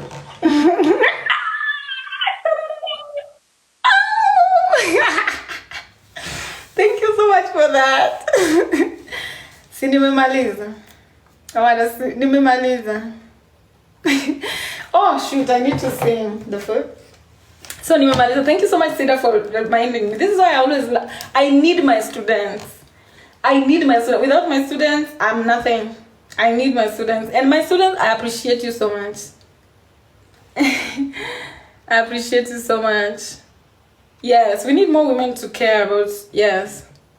Yes. So let me sing our East African anthem, and then I go. I love you guys too. So let me start. E Mungu twaomba uilinde Jumuiya Afrika Mashariki, tuwezeshe kuishi kwa amani, tutimize na malengo yetu. Jumuiya yetu sote tuilinde, tuwajibike, tuimarike. Umoja wetu ni nguzo yetu, idumu jumuiya yetu. Uzalendo pia mshikamano viwe msingi wa umoja wetu, na tulinde uhuru na amani, mila zetu na desturi zetu. Jumuiya yetu sote tuilinde, tuwajibike, tuimarike. Umoja wetu ni nguzo yetu, idumu jumuiya yetu. Viwandani na hata mashambani, tufanye kazi sote kwa makini, tujitoe kwa hali na mali, tuijenge jumuiya bora. Jumuiya yetu sote tuilinde, tuwajibike, tuimarike. Umoja wetu ni nguzo yetu, idumu jumuiya yetu. Yes, military focus. See you guys again next time. Bye. Tayu.